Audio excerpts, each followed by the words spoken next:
Okay, so Mr. Hartley. Okay. No, we have Mr. Hartley signed up, so he's on the agenda.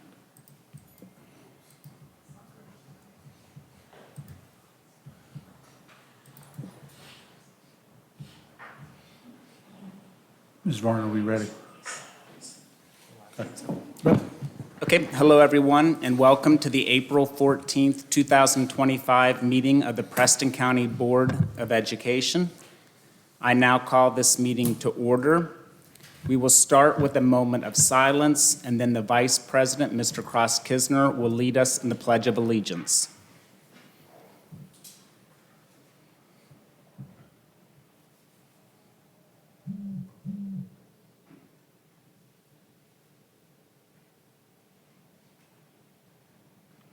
If you'll stand.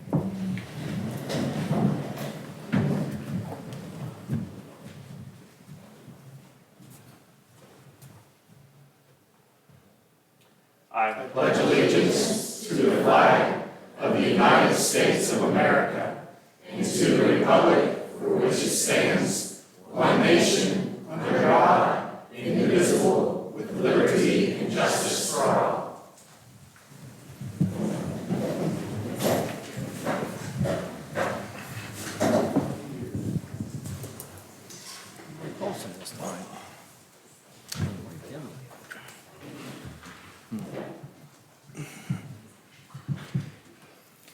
Okay, again, thank you and welcome. I want to remind everyone that this meeting is live streamed, so you are being recorded. We will start with recognitions. Mr. Martin? Okay, Mr. Tatum, obviously, as you look around the room, we have a number of recognitions this evening, which is great. I would anticipate we will also schedule several recognitions for our next meeting. We're trying to break it up. This is breaking it up, if I would say so. But the first recognition we'd like to make this evening is actually want to call to attention the highly successful season of our wrestling team at Preston High School. In attendance, so I'll just try to read through here first. The Preston High School wrestling team this year qualified 5 wrestlers to the West Virginia State Meet in Huntington, West Virginia, which took place on March 7th through 8th. Qualifying wrestlers who are here this evening, we'll have them come up here in a moment, were Ava Turner, Lucas Lilly, Levi Jennings, Braden Miller, and Cole Turner. We have several of the coaches that are here in attendance tonight. Head coach Brad Reed is here. Mr. Reed, if you could, and we'll have you guys come up here in a moment. Levi Hall is our assistant coach. Volunteer assistant Nick Schmidl, I believe, is here somewhere, back and back. We also had a couple of additional assistants who could not be here this evening, Mr. Gavin Garlitz and Jeremy Garlitz. Just wanted to call, again, the team had an extremely successful year this year. Coach Reed was recognized by the board at an earlier meeting at being named Big Ten Coach of the Year. The team finished a runner-up in the Big Ten Conference this year, and again, qualified a number of athletes to the state meet. Discussing some of their accomplishments at the state meet, Braden Miller actually earned all-state honors, finishing in 6th place at the 157-pound weight class. Cole Turner captured a state title in the 175-pound weight class, and his sister Ava captured a state title in the female 132 weight class, which, to my knowledge, I don't know if this is accurate, that's the only brother and sister tandem I know that have won a state title in the same wrestling meet, so unbelievable accomplishment. And certainly also Levi Jennings and Lucas Lilly qualifying for the state meet's a great accomplishment unto itself. So I would please ask for the coaches and wrestlers to please come forward to be recognized for an outstanding season this year. If we could all give him a big round of applause as well.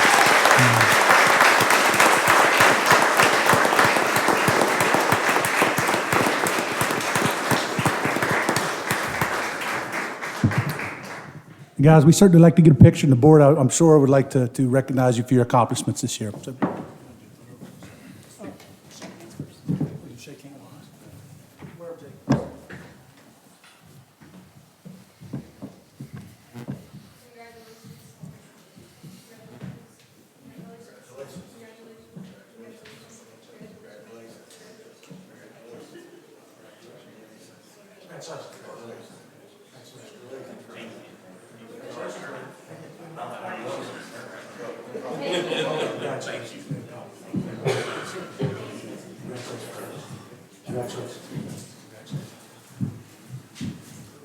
We're going to get a photo, Jacob? Varner, you get one as well, thank you.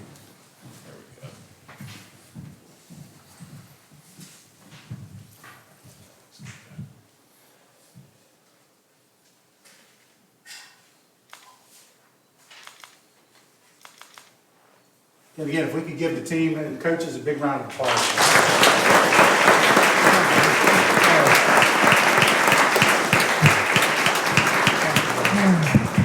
Thank you all. Congratulations.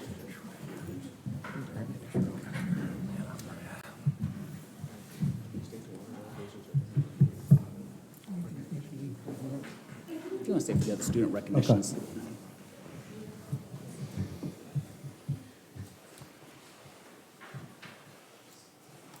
You ready? Yes. Okay, so we're trying to balance athletics and academics. We're alternating tonight. So our next group to be recognized are actually students who qualified, passed the regional state math field day event and qualified for the state event.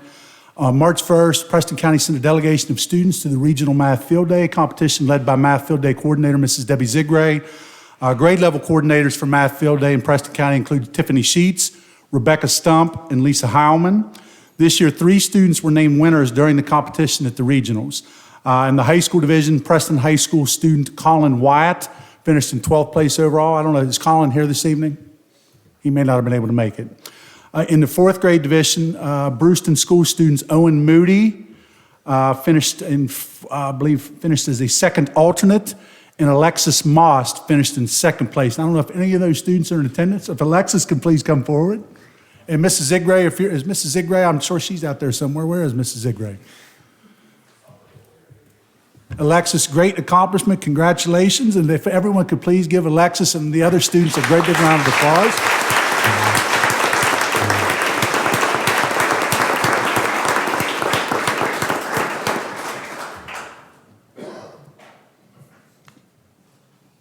Okay, Mr. Michelle.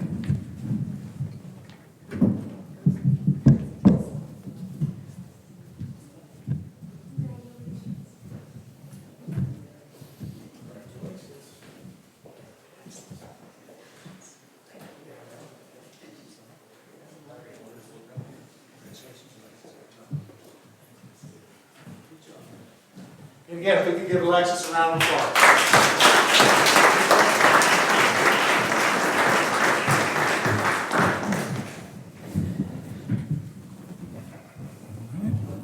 Where are we next?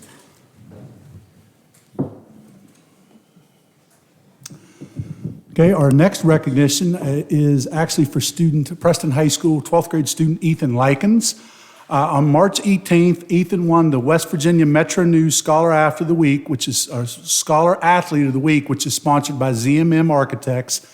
This is actually the second time that Ethan has won this award. He was recognized at a board meeting last year for also winning this award. The award recognizes scholar athletes who excel in the classroom. Ethan is also obviously a high-performing student at Preston High School and earned all Big Ten and all state honors this year for his performance on the football team during this past season. Ethan has signed a national letter of intent to continue his studies and football career at Fairmont State University next year. So I would ask if Ethan would please come forward to be recognized by all in attendance and the board tonight. Congratulations, Ethan.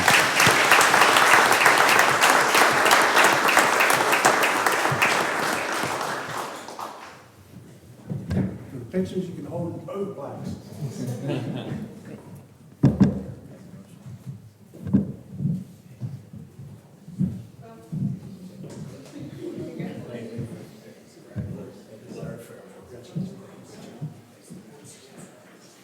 Mr. Ziegler, want to stay down there?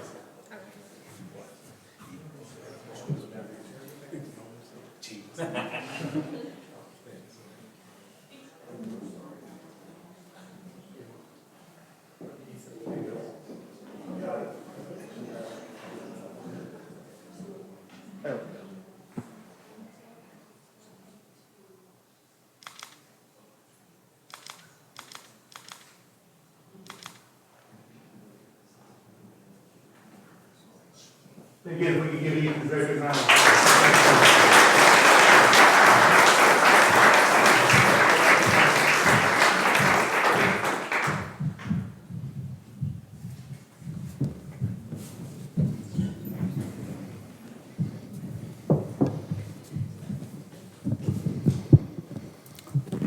next, we have actually a number of winners and qualifiers for the West Virginia State Science Fair this year. On Monday, March 10th, Preston County sent a large contingent of students along with County Coordinator Mrs. Debbie Zigray to the West Virginia Science Fair in Charleston. Other staff and volunteers assisting with the fair and student preparations included Mrs. Linda Newcomb, Mrs. Karen Boyle, Mr. Jeff Zigray, Mrs. Kathleen Klein, Mrs. Carolee Warnick, Mr. Daniel Flowers, and Mr. Ryan Cool. This evening, we are recognizing, again, all state-level participants and winning students. We had also, I believe, 3 students that qualified to the regional level that are here this evening as well. So I will ask for these students, along with Mrs. Zigray and any other teachers or staff who are in attendance, to please come forward. Travis Parks, if he's here. I don't know if Travis is here. Travis is here. And Travis actually also received a United States Air Force Award during the course of the ceremony. We also have Mr. Ethan White, who received a Regional Water Prize Award as well. So these boys will come up both from Preston High School. Second place at the state level, Zadiah Balliard. Is Zadiah here? Okay. Also second place from Terre Haute East Preston School, Veda Walsh.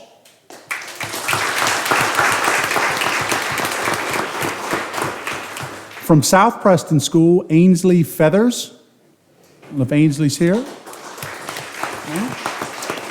Okay, in third place at the state level, Mrs. Taryn Sullivan from Aurora.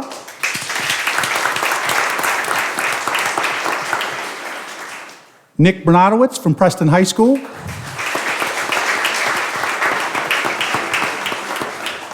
Mariah Tichenal from Preston High School.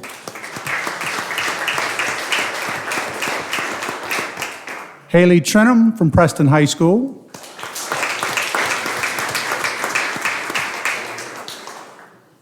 Alyssa Friend from Preston High School. Sophie Zinn from Preston High School. What's that? Okay. Riley Mayfield was second place from Preston High School, if Riley's here. I just want to make sure, did we miss any other students who are in attendance, Mrs. Zigray? I think we had. Is anybody here from the state science fair? I think I see some ones who What's- qualified. I see Charlie and Luke. Well, go ahead.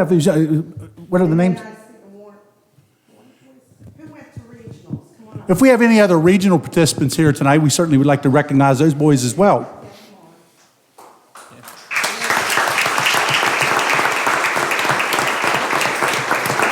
Can we get names? How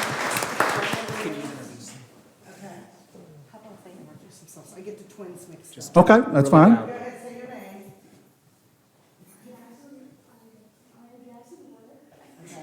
And then we have. Well, look at them. This is. Cross Kisner. And then we have. And we have these 2 young, I think we have 1 young lady down here on the end, Mrs. Zigray.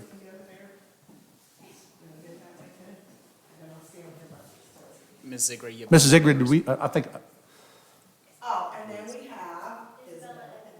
okay. So if we would, guys, we could please give our regional qualifiers and state level participants a great big round of applause.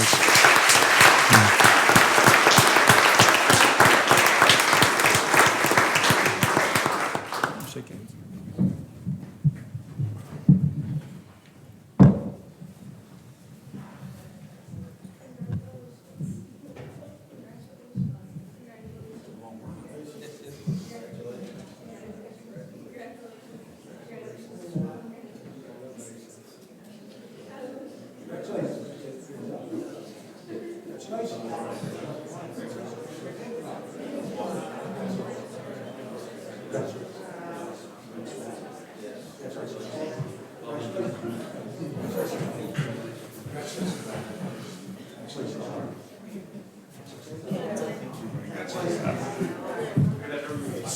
You want the other one? Yeah.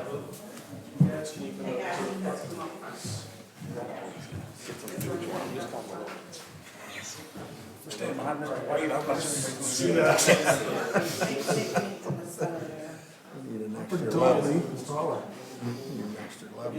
guys want to come back here?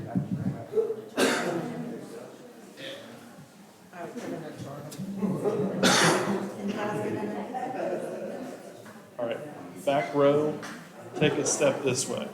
Just the back row. We're not. There you go. Hold what you got.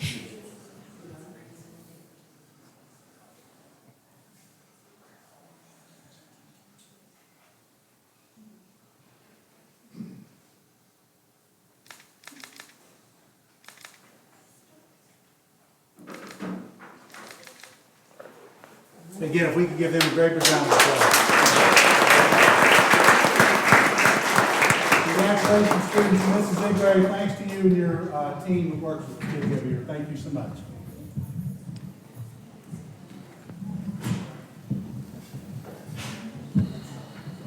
One more. We have one final recognition this evening. And she'll be accompanied by her coach, Mrs. Tina Silcott from Preston High School.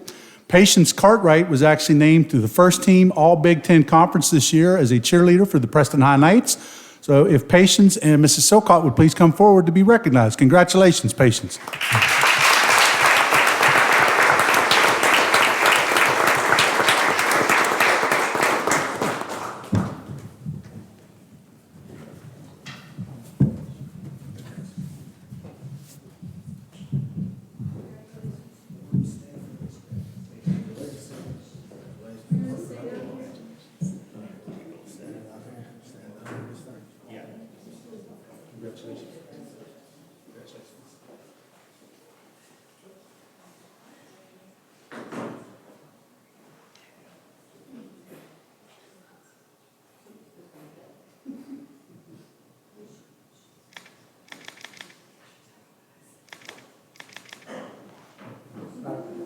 Big round of applause.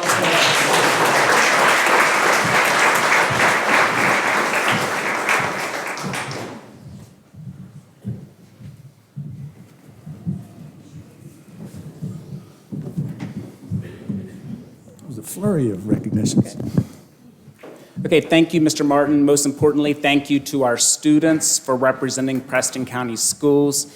Thank you to our employees, coaches, teachers, and staff members for assisting them. And thank you to our parents for supporting the students. At this time, we're finished with recognitions. If any student or family member that came for recognitions, you're excused or you're allowed to leave if you'd like. If you'd like to stay for the remainder of the meeting or a portion thereof, you can also. You don't know what fun you're missing. Really thinned out. Okay, next on our agenda is we have delegations. Okay, we'll go with delegations that are listed on the agenda. The first one is Terry Kisner.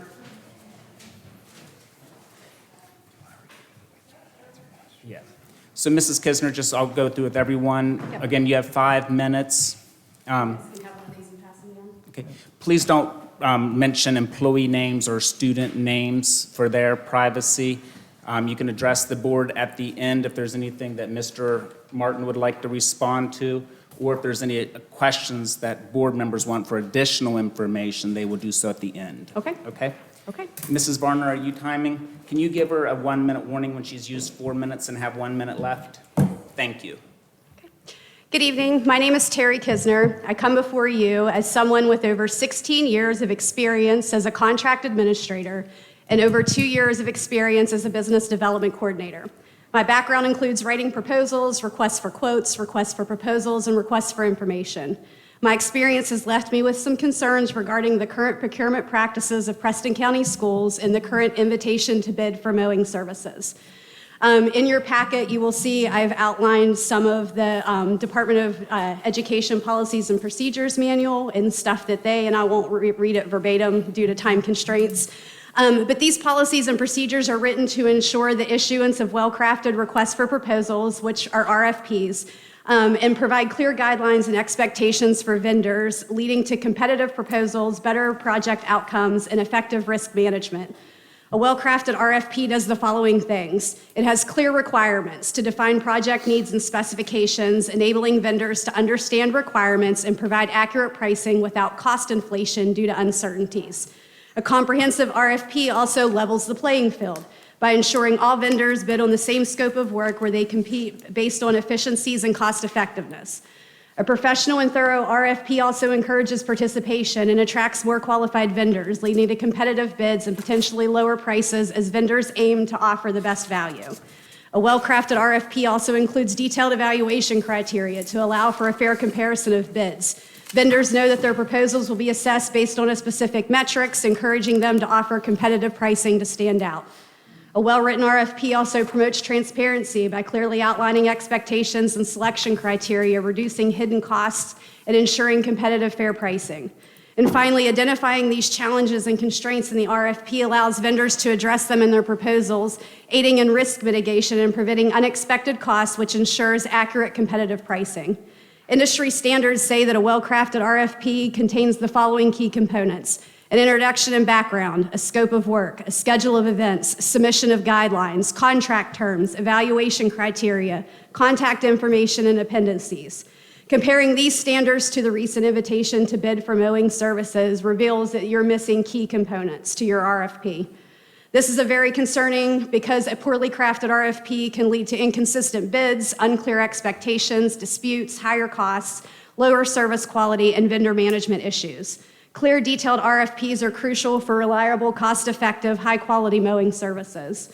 With that being said, I urge the board to cancel the current invitation to bid. As the ITB is currently written, Preston County Schools assumes a majority of the risk due to inaccurate bids, misinterpretation of requirements, reduced participation, unmet expectations, and increased costs. I would like to see these services this request for proposal be reissued with a more formal RFP to include but not limited to the following: a defined contract period with a start and end date, a scope of work detailing total acreage at each location, detailed descriptions of each site, including a map to show property lines, sports fields, playgrounds, outbuilding, fencing, etc., disposal methods for clippings of debris and trash, safety standards, quality standards for performance measurement. Provide a detailed procurement schedule, including a defined question and answer period to ensure all vendors have an opportunity to submit questions, and then issue an addendum or amendment that can provide a list of those questions and answers to all prospective bidders. A detailed pricing schedule which defines the cost breakdown. Is it time and materials? Is it deliverable based? Dictate the pricing format for the vendors. Provide an estimated number of yearly requests based on previous years and define the payment terms. And also award to be based on the lowest price at each location, not requiring vendors to bid on every single location. With Preston County as large as it is, it doesn't make sense to write an RFP requiring a vendor, mostly small businesses, to bid on every location across the county. Per Mr. Martin, this contract is estimated to be in excess of $50,000. Because of this, I feel issuing a proper RFP for mowing services is critical to ensure that Preston County Schools receives the best pricing, reduces risk, provides a cost savings, and shows fiscal responsibility. Thank you. Okay. Thank you, Mrs. Kisner. Can you please stay? Yep. I'll start with Mr. Martin. Is there any response you'd like to No, have? I think Mrs. Kisner brings forth some valid concerns in regards to our procurement practices. Board members, I did give you a copy, though, from Policy 8200 in regards to the issuance of purchases over $50,000 or more, and that may be also inclusive in Mrs. Kisner's presentation. The solicitations of bids, this policy, 7.11.5, indicates that for purchases costing $50,000 or more, first, A, the solicitation for bids must specify that the bids are to be received in the form of sealed bids. The current advertisement does require that. B, the request for bids must be publicly advertised using such media as legal advertisements in local newspapers, the internet, trade journals, purchasing bulletins, mass mailings, or other media considered advisable. The bid has been put forth in 2 legal ads in the Preston County Journal, has been also posted on our website, posted on our social media, meets that requirement. The invitation for bids must include all specifications and pertinent attachments. And I think this is probably where Mrs. Kisner's point is taken in terms of that we can certainly provide a higher level of detail within an RFP. Now, an RFP is not required in this instance, but based upon the scope of the work, I understand that's something to certainly be considered. The bids will be publicly opened at a time and place specified within the invitation for bids. The current advertisement does indicate a date and time for the bids to be opened.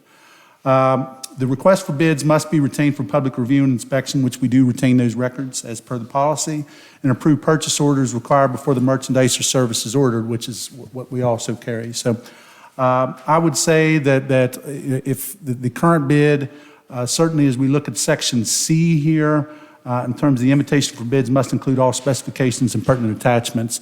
And board members, I believe I did attach in the agenda a copy of the current posted advertisement as well. So just wanted to clarify that, Mr. Tatham, as where we currently stand with this.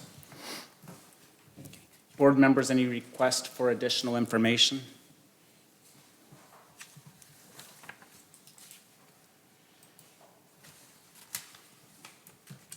Just to clarify, do you contend that what has been done does not meet the letter of the law? I think you put out a bare minimum invitation to bid, leaving Preston County schools with most of the risk and also not getting the best competitive bid. So I don't think the pricing you would receive as written is deemed fair and reasonable. So I think you're cheating yourselves and wasting money with the way it's currently written. And Mr. Martin, is the bid, is the current, I apologize, as I can't think off the top of my head of what the end of it is, but is it still open, and is there even a legal way to not accept the bids that have currently been made? We have already accepted bids. It runs through this week on Wednesday, April 16th, until 10 a.m. as it currently reads. So I'm not certain of the legalities in terms of whether we could repost. I believe in the posting, though, we reserve the right to reject any and all bids. So if a decision were ultimately made to go that route, we could do that. It would certainly would delay our processes, and we'd have to run new advertisements. Okay. Thank you both. I have a comment from Mr. Martin. I would recommend at a bare minimum that we go ahead and fix this deficiency if it can be improved. Go ahead and fix it now, that we save it for next year when the RFP is released so that we can fix it going forward. Well, and I certainly, and I had a conversation with Mrs. Kisner today. We certainly, probably the next major service contract that we would come forth with would be plowing, which I know that we had talked about that as well. And, I'm very open to, some of the things that have been discussed in regards to needed adjustments and additional detail being provided. I'm not against that at all. I would agree with Mrs. Kisner. The higher level of information and detail will hopefully elicit, the most cost-efficient bids from vendors, around the area. I would say that already, we have already attracted multiple bids, whereas last year during mowing, we attracted only one singular bid. So, but, Mr. Tatham, we can certainly work to make adjustments to our bids moving forward. Mrs. Kisner has exhibited expertise in this area, and if she were open to it, would certainly be willing to, have her take a purview for a future one, for any future RFPs to go out to deem if, we feel that those are an improved effort compared to our, but I did want to put forth, I believe we are meeting the legal requirements, but I do recognize the need for, continued improvement in the processes for sure. Okay, thank you. And thank you, Mrs. So I Kisner. have one. How are we assuming the majority of the risk, in your opinion? Okay, this could, I'll try to make it as condensed as possible, but because you didn't, say a vendor assumes that they're mowing and trimming at a certain location. Actually, I have a perfect example. I reached out to a vendor and I asked that person some questions, and from their expertise, how they would bid on this, what they thought information was missing. And one of the specific things that was said was, well, is it Ellisville maybe? Well, does it include the baseball field?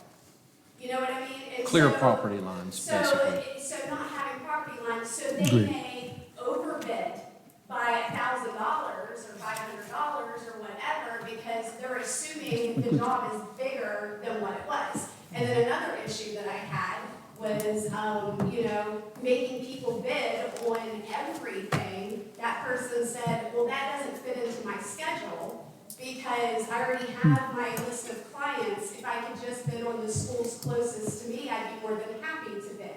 So you're not actually getting the best representation for pricing because you've got people that aren't bidding that would bid if they could just bid on 1 or 2 schools. Okay, thank you. Thank you. Okay. Next on the agenda, we have Jim Eisentraut. And I forgot to say it for Mrs. Kisner, but when you step up to the mic, sir, just introduce yourself and overall state the purpose for what you're here to talk about. Again, you have 5 minutes to speak. Please do not mention employees' names or student names. And Mrs. Varner will do the timing, and she'll let you know when you have 1 minute left. Okay? Thank you, Mr. President. My name is Jim Eisentraut, and I'm here to speak to the issue from the board meeting 2 weeks ago when you guys either tabled or postponed action on the ag mechanics position at the high school. So I'll start off. It's been a long time since I've been in front of the Board of Education. I used to do this once in a while, but it's been years and years. Some of you may know, some of you probably don't, that I've been an FFA and an ag education supporter for more than 50 years. And when I thought about that, I thought, wow, where did those years go? So if you can relate to music, I'm going to take you back a little bit. 50 years ago, whenever I started this, we were listening to songs by Alabama and Fleetwood Mac and Meatloaf and the Eagles, and that's just amazing to me that time flies by so fast. And some music is even timeless. We can cue country roads, and it means as much today as it did back then. I'm a longtime member of the CTE Advisory Council here at Preston High, and before that, I graduated from the ag program that what used to be PCEC, the Preston County Educational Center. So after that, I spent 2 years in the ag program at Potomac State and was on board at WVU as an ag education major when opportunities were presented, and I decided that I didn't want to spend my days in a classroom.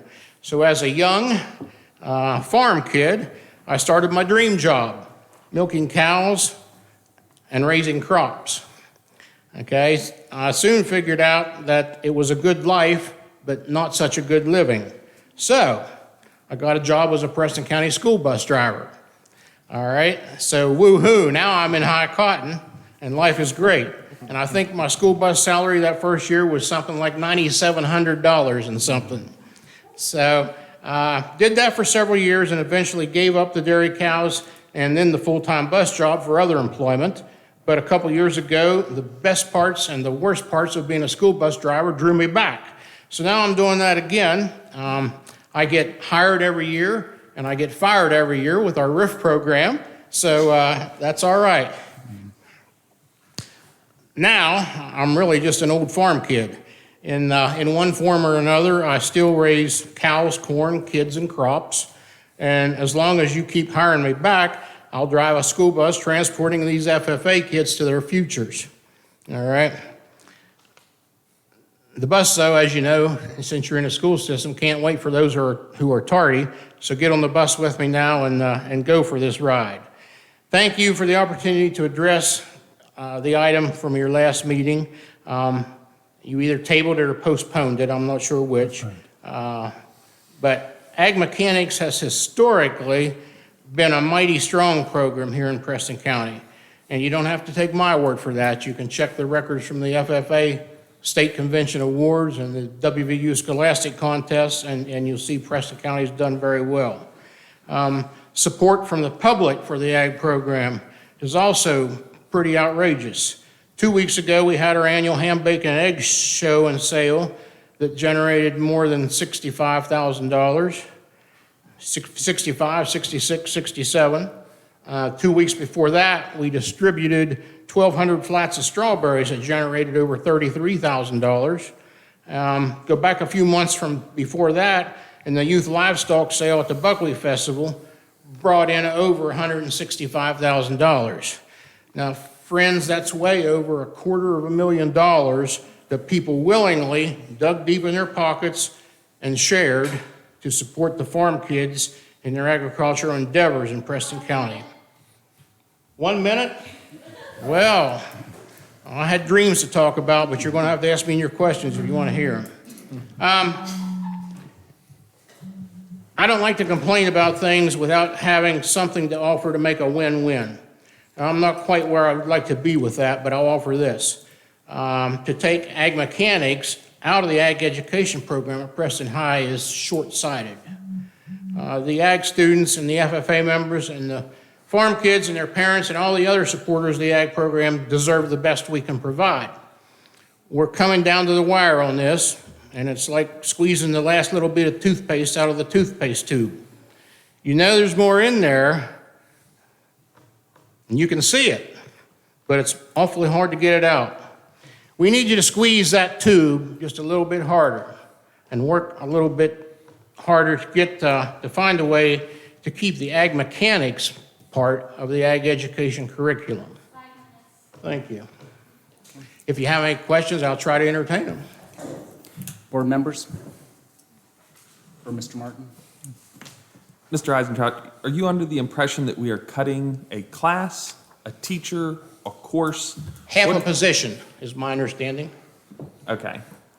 but that would take out the ag mechanics part of the curriculum because the student surveys showed that there was no interest in the ag mechanics curriculum. That was part of what I didn't get to, and that, I really question that. I'm not sure how the survey was conducted, but if we miss any kids, that's troublesome. And in the last 2 weeks, I took it upon myself to try to survey some of these sophomores and juniors that would be coming in, and some parents, and honestly, I haven't found one person yet that recalls doing a survey. Now, that's not impossible, but it is troublesome. It's troublesome if kids got missed. It's troublesome if the adults led kids to believe that there's not going to be an ag mechanics program when it hadn't been decided yet. That's troublesome. Mr. Martin, could you please clarify? Based upon statements made at the last meeting, I did not understand that to be the case. I think there were statements made by the instructor about the possibility Would of you the say a program. survey was done, or would you say a class sign-up was done? They went through a registration process. So it wasn't necessarily a survey that was drawn, but they go through the registration process. Courses that are available, which ag mechanics was a course offering that was offered to students. So, may I ask a question? Every student then was given the opportunity to sign up for an ag mechanics class if they wanted to? Every eligible student, 8th graders, and then obviously current 9th, 10th, and 11th grade students would have gone through the pre-registration process. Okay, any other questions? I postponed it because I was concerned about our ag program, but the numbers that we were presented, it seemed like it shifted toward greenhouse and a couple other areas. And I know the ag is a little bit different from the rest of our programs. It's not like a 1, 2, 3, 4. It's, you can bump in this year, and next year that class will be added, and then the following year. So I think they're down to alternating, and as I talked to a couple guidance counselors, I'm concerned that making sure that our students who start the program have a chance to finish it in the 4 years that they're at the school. So, and I mean, that's what makes it a little bit, you can pick this class, but then you can take this class, and there's 3 or 4 choices you can take that will count to fall into each category.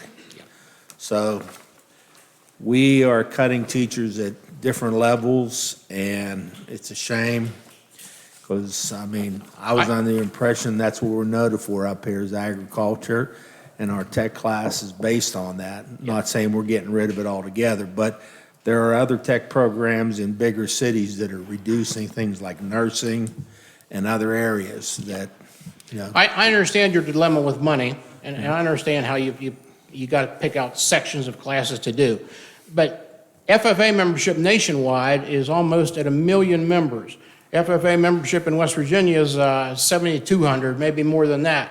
And those are record numbers in history of FFA in the last almost 100 years. But we're told that Preston County is 180 degrees going the other way. That's we have to ask why. You know, why is that? Well, there that's must be why- a reason, but I don't know what it is. Well, that's why I wanted another 2 weeks to ask people, like, why do we have the reduction in numbers? And as what you alluded to at the beginning of your speech, a lot of people aren't getting into farming because of the hours. I mean, it's a lot of hours to put in, and maybe our kids are going another direction. I don't know. We're also losing numbers. So, you know, it's a multiple of things. We're losing roughly 100 kids a year.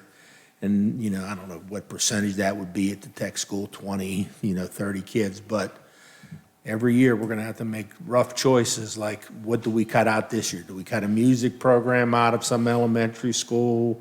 Or do we get rid of a nurse or a guidance counselor? And that's the tough choices we have to make. I don't envy the position I'm you're going to in. stop you just for a second. This is a time where board members can ask questions. I didn't hear a question at that point, so I'm going to go to, is there any other questions that board members have of you? I have two. The first one would be which just, Mr. Eisentraut, your reputation precedes you as far as where I sit. I don't know you personally or don't have anything, but I do know what you've done a lot in the county and appreciate that. But would it be your opinion that we should maintain the salary of a teacher for a classroom with less than 3 students in it? Would that be fiscally responsible of the board? No, I don't think you should do that. And I understand how you have to cut and keep in the state formula. My bigger concern was that we missed students having the opportunity to fill those classes. Okay. Just looking for an answer for that. Did you have any questions, Mr. Hovetter? Okay. Thank you. Thank you. Good seeing you again. Thank you. Okay, next on our delegation list is Mr. Ken Lenhart.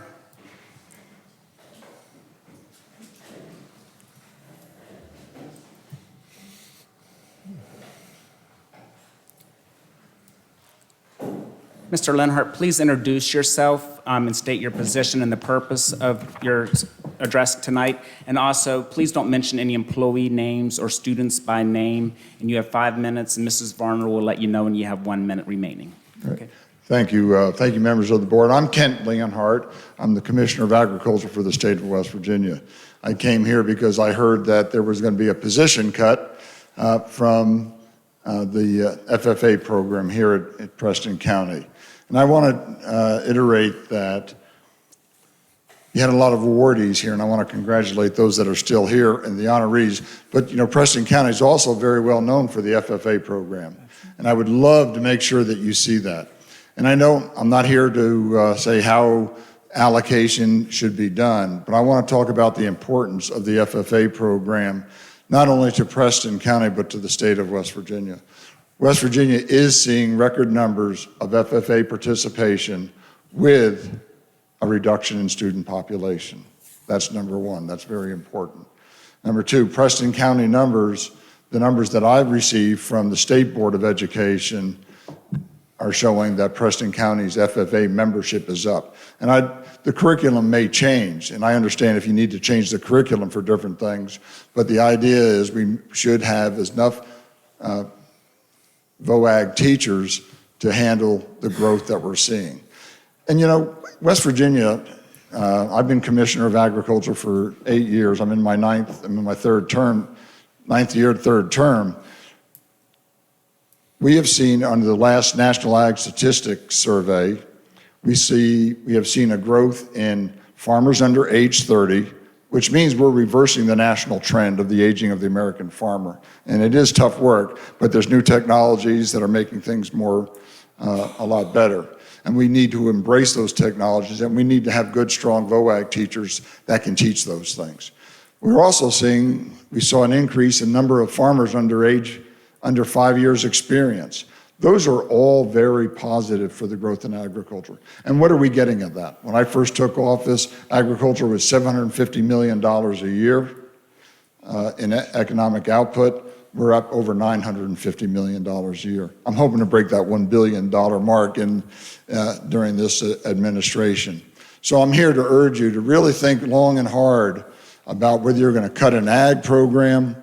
Maybe you need to redirect some of the instruction in the classes, but I think we need to make sure we maintain the teaching level because we're only seeing growth with a declining number of student population in the state and student population as well. I know you're up against a tough thing, but I'm here to, I came from Charleston to do this. Actually, I only drove from my farm over in Montague today, but I had a little fun working on my farm today, so I could be here tonight with you all. So, but anyway, thanks again for having it. Thanks for arranging to have me on your schedule. Much appreciated.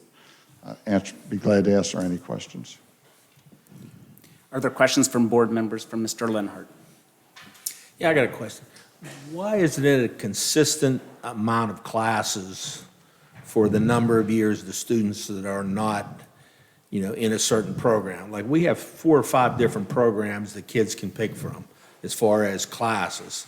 Now you only have to have certain classes in each group, and gives them a leeway of picking different things. Like this year, our greenhouse classes have exploded. And I mean, I don't know how you can explain that, but we've got a lot more kids taking greenhouse. Now, is it, we started promoting it, we have a store now, and there's more places for them to demonstrate, but I'm just curious why that is. I think there's a lot of reasons for that. There's been an awful lot of emphasis in indoor growing and urban agriculture. That's been not only in the news, but it's been throughout the entire farm community. And I would like to add one more thing that I forgot to mention, if I could. They have the legislature just finished up midnight. Into my budget, they added this year funding for a secretary for the FFA. So there's a state advisor at the State Board of Education, and now that person's going to have a secretary funded through the Department of Agriculture. That's going to bring a lot more. We've worked together very closely, and I've always been supporting the FFA, obviously, but that's going to bring the Department of Agriculture and the Board of Education under FFA a lot closer. Again, we're having an opportunity that the legislature is giving us. I would like to see Preston County to continue to take advantage of that. I missed that point, I'm sorry. Okay. Other requests for information? Okay. Thank you, sir. We appreciate it. Thank you very much for giving me the time. Okay. Next on our list is Mr. Robert Varner.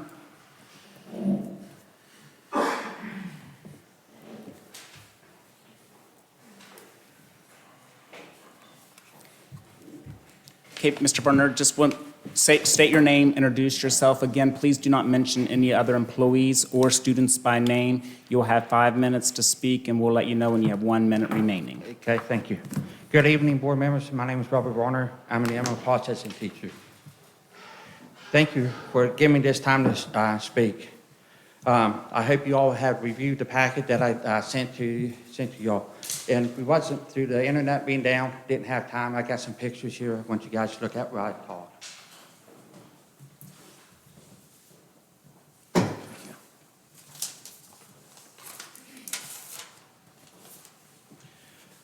First, I'd like to start by giving some general information about my program. In 2018, I came back to this program. It was dying down at the animal processing plant. Currently, my program is self-sufficient. I buy all the equipment, all the bags, animals, whatever I need through my program. In 2018, we had 2 kids in class. It was crumbling. And the instructor before me only killed 184 animals the whole school year. My very first year in here, I killed over 300 and some animals that year. During the year of the rebuilding program, I also started building, adding on to the smokehouse, combining the smokehouse and the slaughterhouse together. And with that, the barn was built after they tore down the 3 barns They built this one barn. There was nothing inside of it. There's pictures in there to show that. And I built pens and a working facility on the outside of the barn. And after that, my numbers, the next year, my numbers have started to double in process and started doing some more animals and everything for the public, getting the word out that I was killing more animals. And I wrote many project moderation grants to help sustain my program and my classroom equipment. In my program, you can take 3 courses, and you could come out as a completer. The kids learn how to harvest the animal, skin it, gut it, split it, wash it down under USDA meat inspection guidelines. And then they identify all the primals and cuts and be able to cut the animals up as a customer wants it and package it, and to carry the carcasses out, the meat out to the doors to the customers. In that, the students also get to go down to the barn, to weigh the cows, to feed them. In the springtime of the year, the AI the cows, vaccinate, we heat and synchronize, and we, then in the fall of the year, they get to, when we come back, get the blood test of the animals.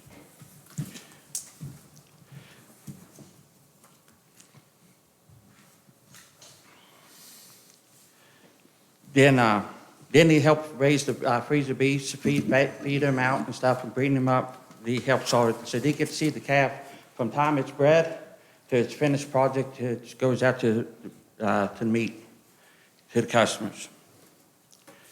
This year alone, we killed over 331 hogs, 81 beefs, 17 lambs, and a goat.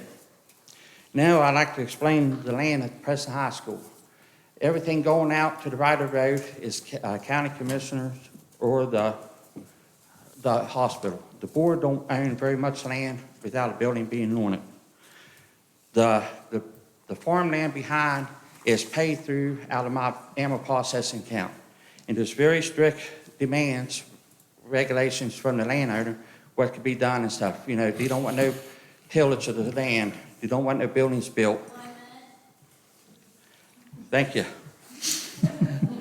And in conclusion, I have been part of this program from birth. I was born and raised in a brick house. In 1982, they started building the slaughterhouse.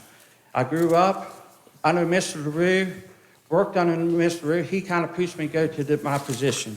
So I worked underneath Mr. LaRue, Mr. Carpenter, and Mr. Wilson, and I'm not doing nothing different to this program than what I've taught and was raised and everything else. And I've also learned CEUs from WVU. I helped teach WVU classes, Potomac State classes in the Challenge Cabinet. And the money for my program just goes right to the farm account, buying equipment and everything else. And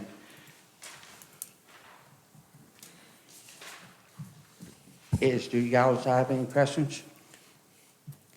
Board members, any requests for additional information? How many students average do you have in a class? This year, my numbers are down because we went several years changing different scheduling. And this year, I got 15 students. Next year, guidance said my numbers are up, 7 students. So, because the schedule gets to be the same. We went from block schedule 7-period day back to 8-period day and stuff. So this year, my schedule, next year, my students will be up. Mr. Varner, to kind of add to Mr. Zigre's question, but based upon the facility and the type of work you do within your classes, does that place a certain level of limitation to the number of students you could accommodate? 10 is the max. 6 to 8 kids is to a class. The tight restrictions with animals and knives and stuff is more sufficient.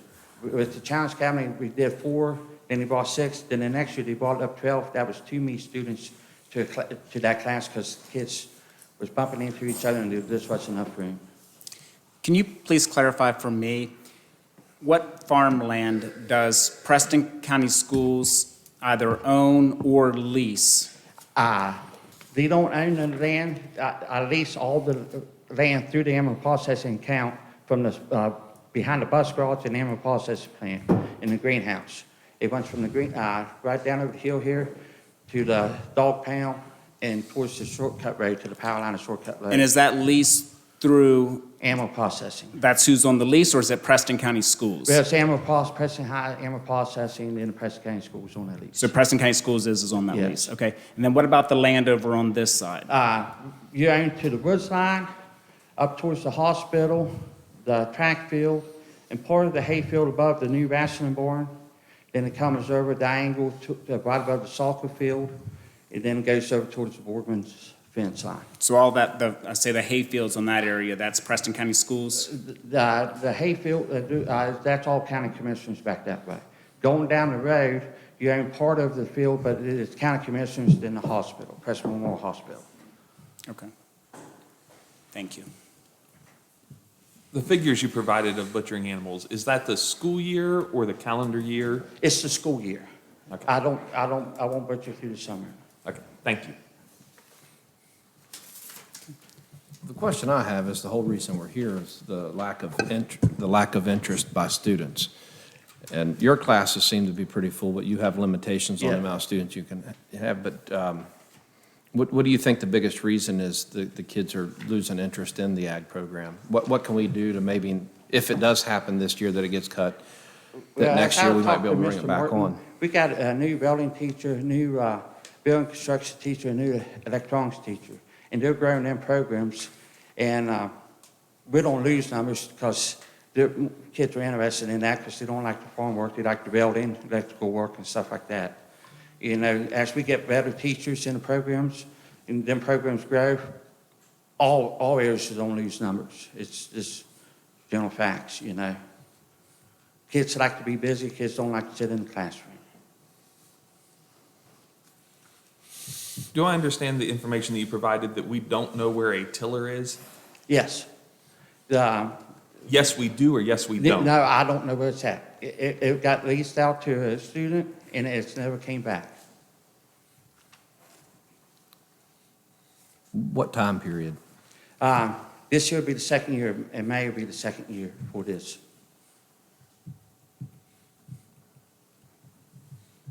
Okay. Any additional questions? Thank you, Mr. Barnard. Thank you. We will now move to individuals that signed up to speak as a delegation. First on the list is Samantha Stone.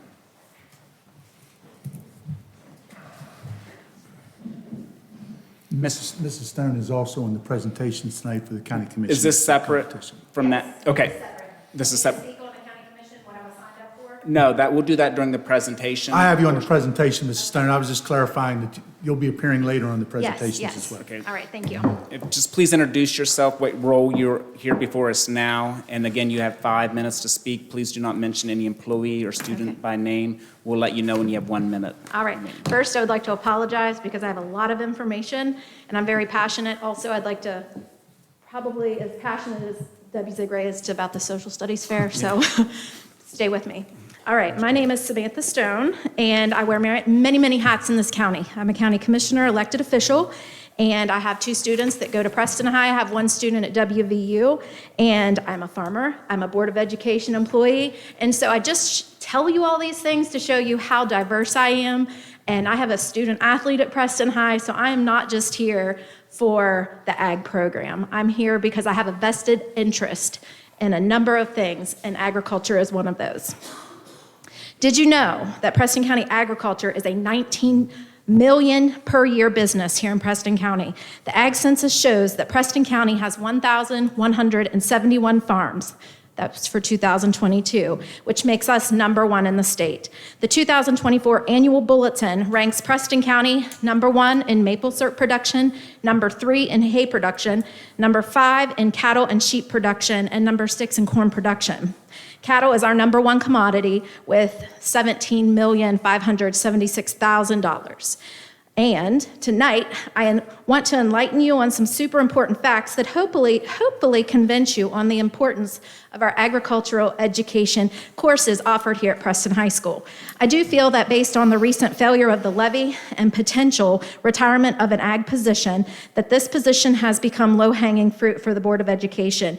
And based on these reasons and the facts that I previously presented, I encourage you, the board, to reconsider any thoughts of eliminating an ag ed position. There are so many opportunities available that we currently do not offer that would be very beneficial to our students to aid in continuing the very beneficial to our students in continuing already strong ag industry here in Preston County. I would like to point out a couple. I've made lots of notes, but I just want to throw out there that I do feel it is the responsibility of our administration if our ag mechanics program is not showing numbers that it could be. There are a lot of things that contribute to that. And I do believe that during this process of signing up for classes, that kids knew that this program was potentially going by the wayside and maybe use their skip year to take other courses that they needed to take. I do believe there's a lot of things. So looking at the power structural and technical systems, which is where that ag mechanics falls, we do not offer ag structures, ag engineering, ag small engine repair. This could be a simulated workplace. Wow, that would engage interest, correct? On our farm, when equipment goes down and things stop, my husband's the one that has to fix it. My boys are running to the parts store to get the things that they need. These kids need to know how to do this stuff in this county. In plant systems, we could do fruit and vegetable production, turf and landscape management. How cool would it be to have an ag kid make turf for WVU field? Very cool. There's so many opportunities. Pet grooming, we don't offer anything there. Forest, we don't offer any of these, but lots of folks in our area are loggers. Is this a missed opportunity? So we are assessing what classes are getting cut and just doing away with that, or are we looking to make the program better? I want to forget about the dollars, which I understand budgets very well, but I want you to forget about that and see what you can interject back into this system to get your people behind you to vote for levies, to show ag will bring support, and that is a fact. So I have all kinds of classes that could be offered here. If ag mech isn't something that's on don't eliminate the position. I'm here for other purposes. I get numbers. All right, well, we can finish up in 1 minute. All right, ag courses teach English, FFA speech contest, math, ration balancing of feed, business skills, profit, loss, cost of production, and efficiency. Our school is on a beautiful working farm. Wow, what an opportunity. Our beautiful county is rich in agricultural entrepreneurs. I'm one of those very successful ag entrepreneur, my family. In closing, I'm asking you not to eliminate a full-time ag position at PHS. Once it's gone, you're not bringing it back. Use this as an opportunity to strengthen our ag programs and do the necessary research, working alongside your ag teachers. I'm losing my voice. To offer the best possible options the ag industry needs. Agriculture is a bright, shining star at PHS. There's room to grow and improve it. Don't let your students, teachers, and future generations of Preston County residents down by cutting the legs out of the ag program one by one. Lastly, if you ate today, thank a farmer, right? I thank all of the ag teachers, Robert Varner, Terry Hauser, and Samantha Funk isn't here. They've all invested into my kids and kids that I transfer to this school every single day. We have a good thing. Let's fix the kinks. Let's work out the kinks and excel this program to keep us on the map. We've already put ourselves there. And thank you, Board of Ed, for giving me this opportunity to speak tonight. Thank you. Thank you, Mrs. Stone. Here, stay here. Is there any, Mr. Martin, do you have any response? The only thing I would say is to rule out that we would never be able to add positions back. I mean, I would equate this to last year when we were going through the personnel process. The business ed program did see a reduction in position, whereas this year, when we saw through the registration process an increase in enrollment, we proposed to add a position back based upon student interest. So I think that ultimately has to drive, although I certainly appreciate what Mrs. Stone brings forth in terms of looking how we can diversify our ag programs, because our ag programs are very important, and agriculture is a hugely important industry in Preston County. So speaking to that, then I have a question for you, Mr. Martin. Was any consideration given to the 4 courses that she mentioned? Engine repair, fruit and turf development, pet grooming, forestry, and logging? Those were not options, I believe, that were presented to the students for the registration process, no. Has any consideration or discussion happened amongst the administration of considering other courses? I could not speak to that in regards to, with Mr. Justice. I have not had that conversation in terms of, had there been discussion for expanded or altered agricultural But to your options. knowledge, they have not discussed I do these? not. Mr. Martin, with all due respect, I do believe that it is our responsibility to all play nicely in the sandbox. And did you and administration bring forward all of your ag teachers along with administration and bring them together and really discuss what needs to happen in ag education across the board?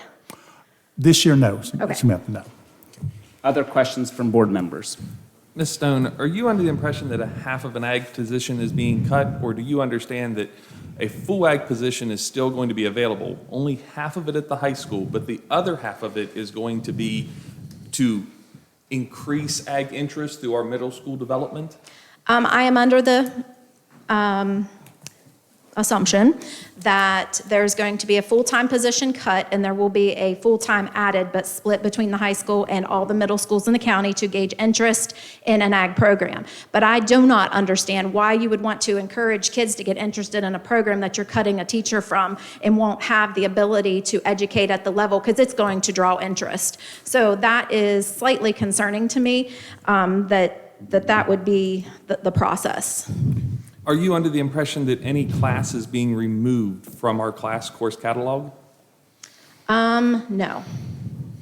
Okay. I am under the impression, I have a list here that was shared, and this list shows the classes that children signed up for, or students signed up for, and that numbers were very low in a couple classes, and that you guys need to make a decision whether to eliminate that, and it just falls coherent with eliminating a position as well. So you're under the impression that we have a say as opposed to what classes are offered? No, I know you do not. Okay. I believe you do not. Okay, so would you say that, I mean, again, just coming down to fiscal responsibility, that the decision that's before us is whether or not to keep a position that we currently, unless the data is wrong, are being told students are not currently actively choosing to enroll in? I believe students did not enroll in that for a variety of reasons. I do not believe it's a direct reflection of the need for those classes. I also think that based off of the current situation, that yes, you're trying to be fiscally responsible and find and capture funding wherever you can. I would guesstimate, because I've not done the research, that you're looking to save with the elimination of this position, maybe $65,000. There could be FICA retirement, give or take in there. But what I want to ask you is $19 million versus $65,000 and educating these kids to be entrepreneurs. I know in Masontown we have, some of you might have received flowers from the farmer's daughter. She's an ag product from the school. We have other students in here that are ag products from these classes, things that they're teaching. It's not just ag mechanics. I just feel you guys could have done, and not you collectively, the system could have done better by getting a true picture when you're pushing through these schedules for these kids. Thank you. Mr. Seymour, and tangential to this, 85% of the students that signed up for an ag class in 25, that percentage of students signed up for an ag class in 26. Would you say that this change results in any fiscal savings, or that this change just results into a Reallocation. Is that question for layout? Mr. Seymour? If so, we can do it during later on the agenda during That's personnel. Okay. Is there any additional questions from Mrs. Stone? Mr. Hobetter, Mr. Zigray? I have the same one I had for the other person. I don't know why we had a bunch of kids sign up for Greenhouse, 28. I mean, it seemed like there was a big shift. Now, the intro, we got 100 kids, which seems to be in each program. Now, there's 5 programs in ag, but there's only 1 program in welding and carpentry, and they have 4 basic classes they have to take. But ag seems to have a lot of choices, and this year it seemed like they went toward Greenhouse. Sure, I don't know why. and I do not believe that I am the right person to correctly address that. When it was addressed with Mr. Eisentraut and with Mr. Kent Leonhardt, we have a student back here, Ms. Vera Strasser, that lended a very well answer to that. She's a student here signing up for these classes. So if you would like to ask her that, I don't know what your rules are, I'm not gonna, but there is a really good explanation for that. And when we talked about the skip classes, in Brooklyn, you might be able to speak to that. There is skip classes that these kids could take because they need to get other credits in their schedule. And with the changing of the schedules a few years back, it really did limit the amount of time these kids are in these classes. And it's really hard to tear an engine down and learn repair work when you are so confined to the certain schedules that are currently, the kids will adapt. They'll get through it. But we could be turning out some really great students if we could figure out academia versus CTE versus ag, all these things. We all fall in different areas, but I have a mix in my family. So, we try to make everything work. Okay, thank you. Sorry, my final question, Ms. Stone. Are you under the impression that any student that was looking for an ag class is not going to get one? No. I'm not under that at all. Okay, all right, thank you. And I do have a correction to the prior numbers. I am the president of the Preston County Livestock Association, and in 2023, our sale grossed like $270,000. Last year, we were $608,000. So ag is growing, so thank you. Thank you, Mrs. Stone. Okay, next on our sign-up sheet is Lauren, right, Sabatino? Colleen, I'm sorry. Colleen.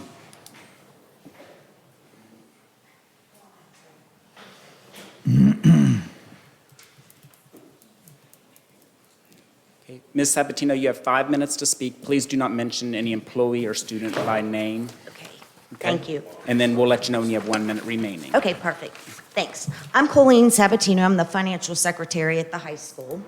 And it was my understanding that there was going to be some discussions of the parent volunteer organizations or school support organizations this evening, and we were waiting for some documentation. Mm-hmm. Is that something? So that's why I don't know if you want me to speak now or wait until you're ready for that part, because I wanted to go over. Is that specifically what, is that everything you're going to talk about? That's one of the things I wanted to talk about, yes. If there's no objection from board members, can we ask, it's going to be later on in the agenda. Is that I okay? can wait, that's fine. That's fine, yeah. That's fine, we'll do that later on. That's why I wasn't sure, so. And Okay. maybe under the agenda, we can move that up for you if you have somewhere to go. Oh, that's okay. That's We'll fine. see. Okay. All right, thank you. Thank you.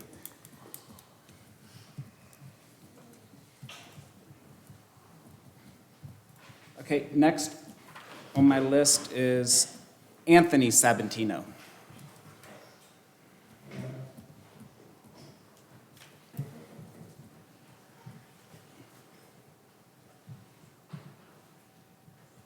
I'd ask that you pause in starting my time until we have a moment to discuss a couple of things. I am Anthony J. Sabatino. I am the CTE business teacher. And you're telling us that, not to mention names and giving 5 minutes, I would request that and let you know that my presentation does contain names, and I would like us to go into executive session if that's feasible. Okay, and you have to, just a clarification, we have to know those names to hear the overall message, or by you giving your message, is the common person going to know who you're talking about? I don't think there's any way. There's some praiseworthy things that I had to say for one person and some negative things about another, so there's no way around that. I make a motion that we go into executive session for personnel matters. Second.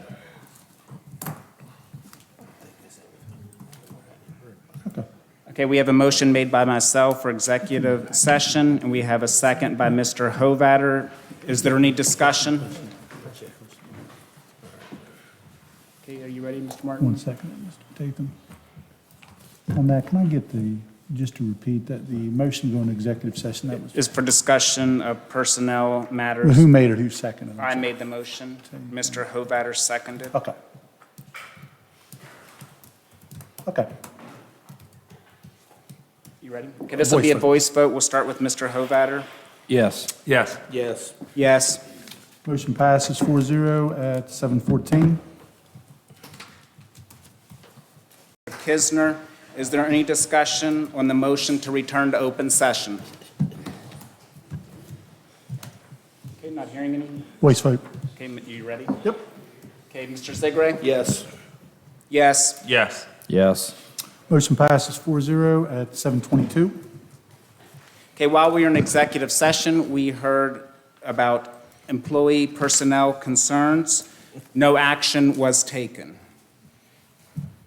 Okay, next on our delegation list is Chris Evans.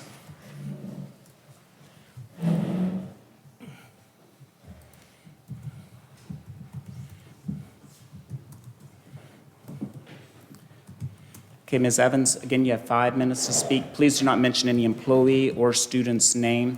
When you have 1 minute remaining, Mrs. Varner will give you a warning, okay? All right, thank you.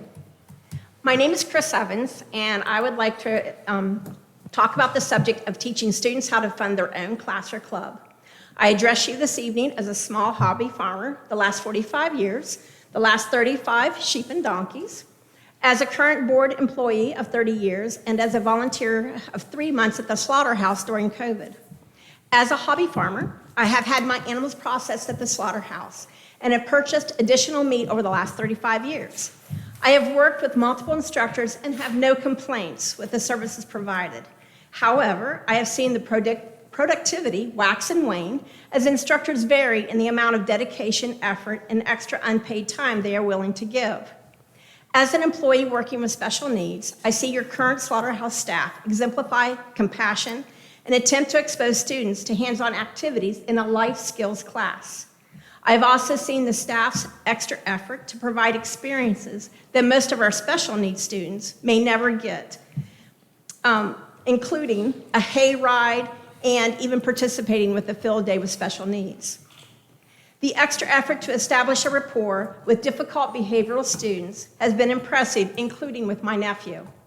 The staff models a good work ethic, supports established behavioral interventions, and teach life skills that potentially could be used in the workforce.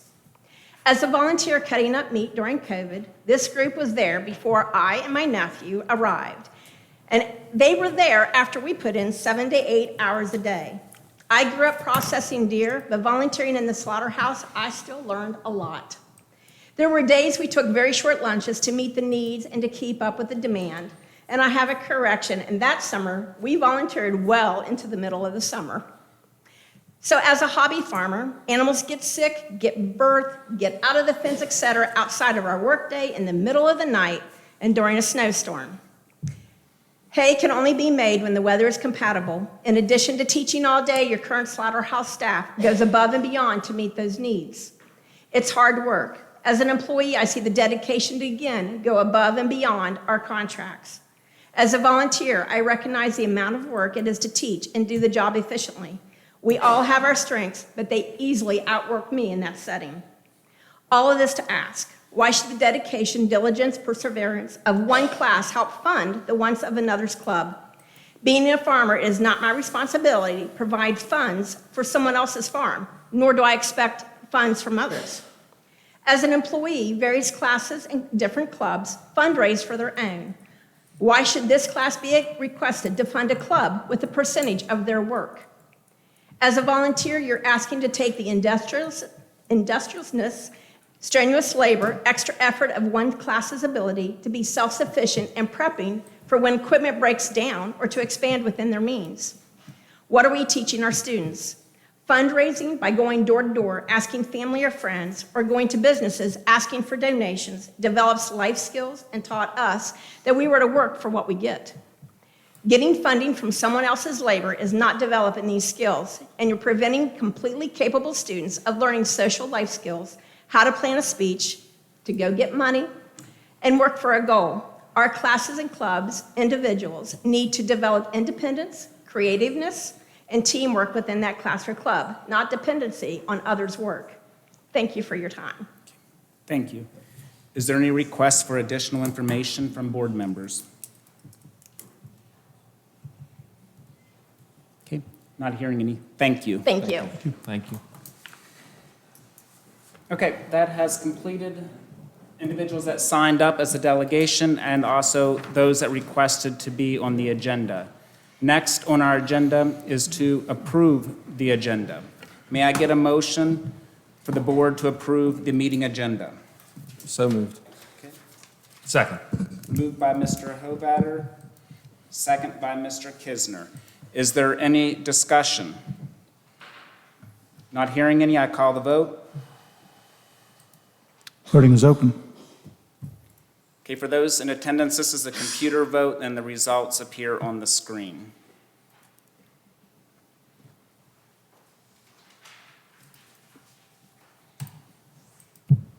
Motion passes 4-0. Okay, next on our agenda is presentations. This is a discussion, information, and procedural matter. First on the agenda is Mrs. Samantha Stone, representing the Preston County Commission.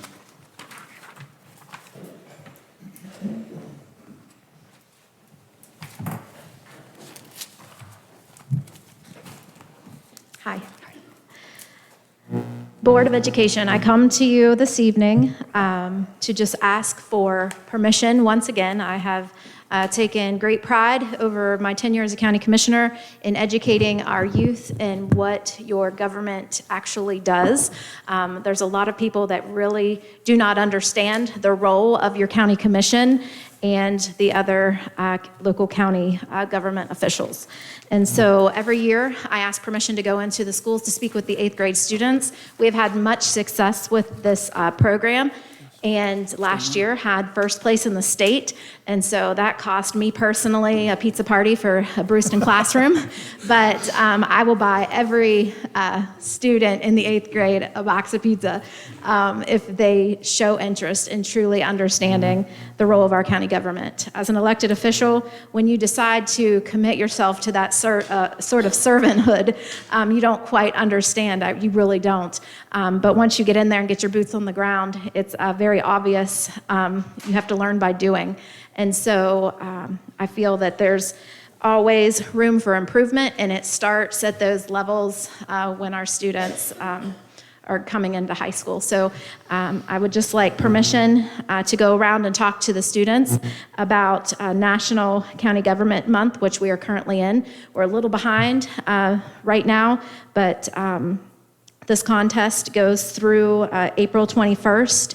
And I do believe Mr. Martin has forwarded that information out to the 8th grade students across the county. Mrs. Stone, at our March principals meeting, I provided the form that came from Mrs. James, I think at the state level, and I've already provided the application and directed the principals to forward that to the West Virginia Studies teachers at each location. Yes.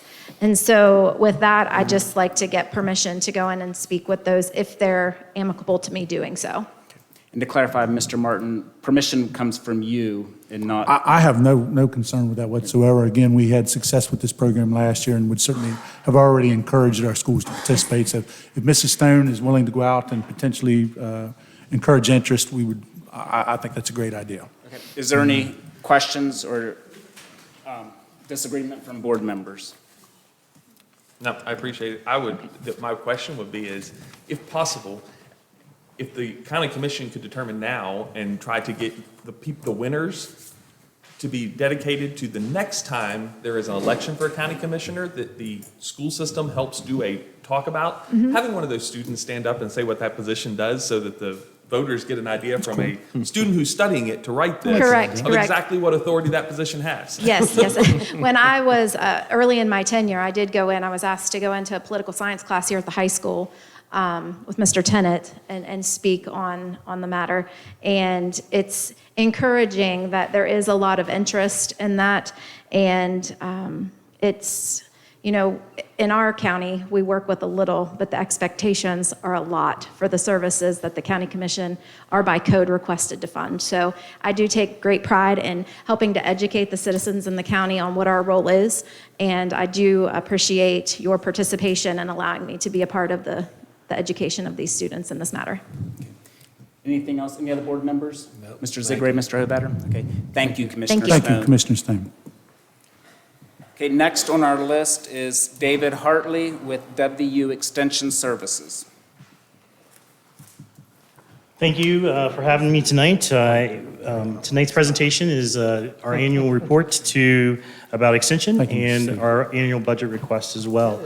Joining me not on file with the agenda, but Carrie C. is our agriculture agent, and she'll be also sharing in this presentation. I think it was really interesting that Mrs. Stone said something about learn by doing. And so that's one of those 4-H mottos that we use all the time with our 4-H program.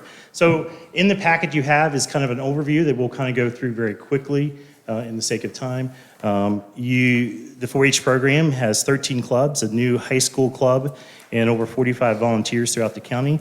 There's over 358 members that are currently enrolled in our program. We have judging teams such as horse judging, Soxman, Quiz Bowl, and we had 2 4-H members attend National 4-H Congress and Conference last year as part of our program. That's equivalent to your your national FFA. Our 4-H program consists of many different facets and many different learning opportunities. We have an outdoor classroom that we work directly with the school system. We had 90 students involved in that last year. And we had over 121 members that were part of our 4-H camping. That's up 15%. We also provide day camps for our members. And one of the service projects that we try to engage our 4-H members in is we work locally, and we had 1,000 backpacks packed up for Food for Preston that directly went to your students later in the year. We had 206 members complete their 4-H projects in Memorial North, and I'll let Carrie talk about what some of the ag projects were a little bit later. We have a big focus in STEM and CS, or computer science. Myself has taught over 1,100 youth of hands-on STEM programming and CS programming activities through a variety of things, from clubs to communities to state and local and national events.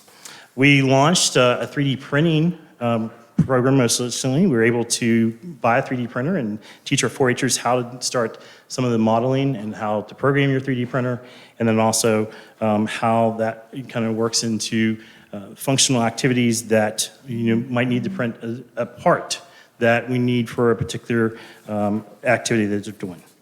And we also third year, I think it's noteworthy that we pilot the state camping experiment here in Preston County. So we do a state camp experiment that happens across the state.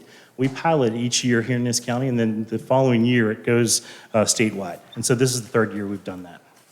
Energy Express is one of those programs that you've probably heard of, but just in case you hadn't, we had one site last summer, a 6-week reading program. We had obviously take-home books, meals, 2 meals each day, with over 1,500 hours of service through the AmeriCorps program provided. We also do work with other organizations such as our CUS, our Community Education Outreach Service, and so they provide over 1,700 hours of service to the community in many different facets. And I think noteworthy with them, they do the Santa Tree activity, and working with your local counselors, we provide presence coordination to gifts through the Santa Tree program. Our family nutrition program is also alive and well. We have a both adult and youth educator in the county, and our youth educator has been doing a tremendous amount of jobs around the county. So she works direct education, that's in the school, and she teaches 2 different areas that you can see there, both teen cuisine and CMI nutrition, and then public health activities she does in many different arenas. But most noteworthy, she received $10,000 for the Grow This Challenge that she maybe have seen on social media throughout last summer and ended up in the fall. I'm going to turn it over to Carrie to talk a little bit about that. Okay. Hi, guys. I apologize to Mr. Hovatter. He's heard some of this already, and I was very enthusiastic and went over my time during the ESC meeting, but I will keep it concise tonight. First, I just want to say that I'm a product of agriculture education in Preston County. I was a 4-H'er, I was an FFA student, I graduated from Preston High. I was also National Honor Society, honors classes, college courses. The scheduling made it difficult, but I believe that there's a way to include everyone. We have a lot of students who are in that position as well. So I want to talk about, I'm also a farmer in Preston County. I own a small beef cattle farm in Cranesville, if you've ever heard of it. I'm also a Board of Education employee. I substitute teach occasionally. Okay, so I just want to go over what Ag and Natural Resources is doing, Extension is doing. Our mission statement is improving lives and livelihoods. And I really think that's what the Extension service in Preston County is aiming toward doing. On my slide, I talk about a lot of different things that we're doing, insect and disease identification, teaching students that in the schools. I don't know if you've noticed, but it's a dry year again. It looks like the tide might be turning, though, this evening. You understand that we were in a drought situation last year in Preston County, which created a hardship for a lot of farmers. And so we did some education and overcoming rehabilitation for this spring as well on that. So my Ag in the Classroom things, super excited about those. I have a daughter in the program as well and a son coming up. He's in middle school. And the Ag in the Classroom stuff is very, very important to me. It's so important for upcoming adults to know where their food comes from, food, fuel, and fiber. And so Ag in the Classroom, we do a lot of really cool things in the schools around the county, specialization of agriculture. And when we focus on that, we talk about how back in the day, everyone had to raise their own food, but because some people got really, really good at it, it freed other people up to go do things, invent technology and teach and do all those amazing things. So specialization of agriculture, and we shake butter while we're doing it and talk about, you know, what their job would have been when they were a student or a youth back in the days, and they would have had to make their own food. I do, in the schools, we do a genetics short course, and we talk about the Golden Delicious apple, which is, of course, our state fruit, and how genetics and sort of bioengineering played into that. We talk about conservation and create food-based plastics. We make plastic out of corn and out of milk. That's always interesting. And Colson is not here tonight, but I also coach this CTE portion of the inaugural Scholar Summit, which is coming up Wednesday. next week. So we're very excited. We don't know how this is going to go. We do chick embryology in the classroom, which also relates kids to where their food comes from, what it takes to put food into the food chain in America. So as Mrs. Stone mentioned, Preston County is #1 in the state for the number of family farms, and we would love to stay that way. So our ag students, the goal is for them to come out of a program with a skill base and that they're employable right off the bat. Interest wanes from year to year, numbers fluctuate. But so in my role, I provide support to the FFA chapter. We do livestock quiz bowls. We went to the Beef Expo and did judging teams on Friday, actually. We encourage our youth to get out and see some things and go to non-local events and see what's going on out in the world and then bring that knowledge back and their interests. As we also mentioned, the Buckwheat Festival this past year had close to 350 market animals, almost 200 youth exhibitors from Preston County. Almost 200. And the sale was a record-breaking sale of over $600,000. And these animals go right directly into the food chain. So we want to encourage kids to go out and do things, see things, and then come back to Preston County because our program is important to them. We also do some things in Preston County. Our farmers have to do a lot of things themselves. So we train them up for veterinary medicine and ag mechanics and construction and plant biology and all these things so that they can be successful. So those are some things that we do in the Ag and Natural Resource Department at the Extension Service. Our next big thing is homesteading and granny hobbies, food preservation, small meat animals, protein processing at home, soil health, breeding soundness, parasite control, all those things. I could talk about this all night, but I will be concise. I just want you to know that interest is alive and well. We have a great time and kids are really learning some impactful things.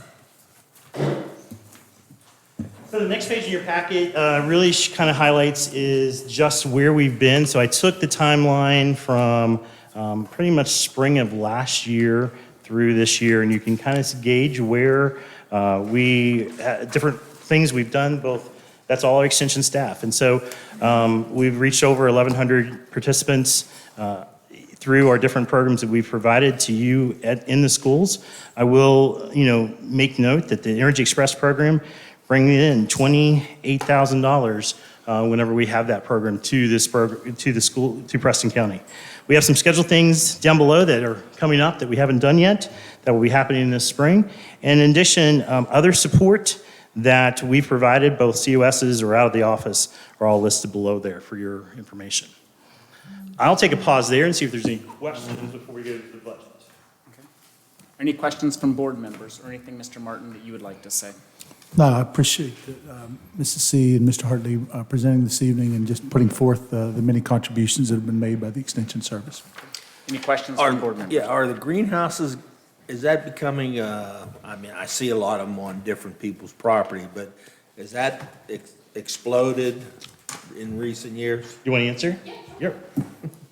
So the Natural Resources Conservation Service, which is part of the USDA, administered grants for those, starting before COVID, but also ongoing through COVID. And so individual producers could apply for those and then receive technical assistance and a cost share. And so a lot of people did take advantage of that, which it's a season extension tool. So in Preston County, you can add up to a month to the beginning of your growing season and a month to the end of your growing season. So those are grants that are offered to people to take advantage of it? Many of them are, yes. The vaping program, where do you offer those 6 sessions? So what you've got to is our memorandum that we did last year. And so what we did is we provided a list of programs that, so if you skip back to the last page, that was something we provided last year in programs that we can offer. And so the school system could sign up to have those programs brought to you. We did not have anybody sign up from the school system for the vaping program, but it's something we can do and offer through our 4-H program. Meaning that you put it out there and no students signed up, or no administrators took advantage of saying we want to offer this here? The latter. So let me give you part of our Extension Service Committee, which you have a representative that serves on that, puts a budget to the County Commission and the Board of Education together, and then approves this. And so I'm presenting that budget and a memorandum between the Extension Service and the board. And so we're looking at a $5,000 salary, which was the same as last year. This has not changed from last year. $1,000 in travel, and $1,500 in supplies and materials, for a total of $7,500 of request. And so that's a request for this next fiscal year. And then again, attached is the memorandum that we can alter or change based off of what we did last year. We can add to or change that. That's I put in that for your information as well. I just want to clarify for board members, this item is not an action item on your agenda tonight. We're just getting this in advance. This is something that'll appear on a future agenda for action, both the MOU and the dollar amount. Is there any questions for Mr. Hartley? Thank you both for being here to present. Mr. Martin, I would request that when that item comes up on the agenda, that we also have an item of discussion of a mandatory attendance by any student that is caught vaping or with a vape on Preston County School System, where we at least have one course that is offered and made mandatory as part of. So I want to explain our course. Our course is set up to be taught by young people. So we're doing the learn by doing method. So we'll have a group of folks we can train, and then we could, work through you to figure out what that looks like and what for it. So there's some details we'd have to transition in that to make that happen. And that sounds great. I want to start that discussion. That's perfectly, and I think that information would be useful during that if you're able, because if we do this all on that same night. But yes, absolutely. I think that we have a resource here that we're probably not tapping. And I'm happy to bring, if we can get advance notice, I'm happy to bring in our state coordinator that teaches that, and she can also give information through our extension service. Thank you. Yep. Yeah, if she could, I'd appreciate that too. If she had time to come in. Yeah, it just depends on date and time and. Right, Yeah. I understand. Yeah. Anything else? I think that's all. Thank you, Mr. Hartley. Mr. Hartley, I'll be in Thank you. touch, obviously, as we get this all squared away. Thank you, appreciate it. Okay, next on our agenda is Dr. Chris Jansen. Is that pronounced correctly? And Jessica Kaufman. Did I pronounce it correctly? Absolutely. Perfect. Okay. I'm actually thinking about skipping the slides because you have received those ahead of time, correct? Yes. Yeah. Board members, the slides are in your packets. Is that all right? Yeah, and if there's no objection from other board members, I'd just like to disclose that Dr. Chris Jansen is presenting at the request of the opioid task force. I am the board's voted on representative from the Board of Education to the opioid task force. The opioid task force is looking at this organization for doing work, and that's why you are here before us today. Correct. Okay. Correct. Thank you. Thank you, Superintendent Martin and the board for having us. My name is Alfgeir Kristjánsson. I'm from Iceland. That's why I have this funny name and the accent that people hear. I've lived in West Virginia for 13 years, raised 3 kids here, so this is our home, and we are U.S. citizens. So the reason why I'm coming here is that we were approached, as you said, by the board that the county commission appointed to make recommendations about how to spend the opioid settlement funds on behalf of Preston County. What we have operated in several different counties in West Virginia for the last number of years is a collaborative prevention system. And this is why I am here, because in order to do prevention in our local settings, we need to collect data from our kids, and that's where these requests come from. The data that we do collect is based on surveys in schools. Those surveys are completely anonymous. They are based on volunteers. Nobody is obligated to participate, and we are not seeking any kind of mandate by anybody. We're simply asking if the commission would give us their blessing in moving forward with that potential survey, and then we would communicate with the schools and onwards to others to do so. In very brief, the context of the asking is this. Drug use is a huge problem in West Virginia. That everybody knows that. The challenge is that we as a society, we spend 90% of all our resources in drug use on tertiary care, dealing with people that already are very sick. We do very little on the primary end of prevention, but we know plenty about what we need to do in order to prevent drug use from initiating in the first place. And we know quite well from plenty of research from this country and from this state, among others, that if we can delay the onset of use by our kids, and by the onset, I mean by the onset of the illicit stuff, alcohol, tobacco, vaping, and stuff like that, we will delay or have a much greater chance of delaying them initiating later use at other substances, therefore becoming costly citizens, dropping early out of school, engaging in teen parenting, and things of this nature. So when we were approached by this advisory board from the county commission, we obviously showed them what it is that we have done in previous sections of West Virginia, including both Fayette and Wyoming counties, and the results kind of speak for themselves. We have seen over an extended period of time that substance use by our kids in these counties has been reduced significantly. We have also seen, because of the collaborative nature of our work, in other words, we are not offering a program, we're offering a collaborative, where we work with a group settled in Preston County on how best to address drug use onset as a problem. In those counties that we have worked, let me take those two as an example, Fayette and Wyoming County, with populations of about 60,000 people. They have not only seen drastic reductions in drug use, but they have seen massive increase in resources based on the data and the support that we have provided. Resources come in several forms. Two to mention that are important. With access to localized data, we know where the risk factors are and we know where the protective factors are.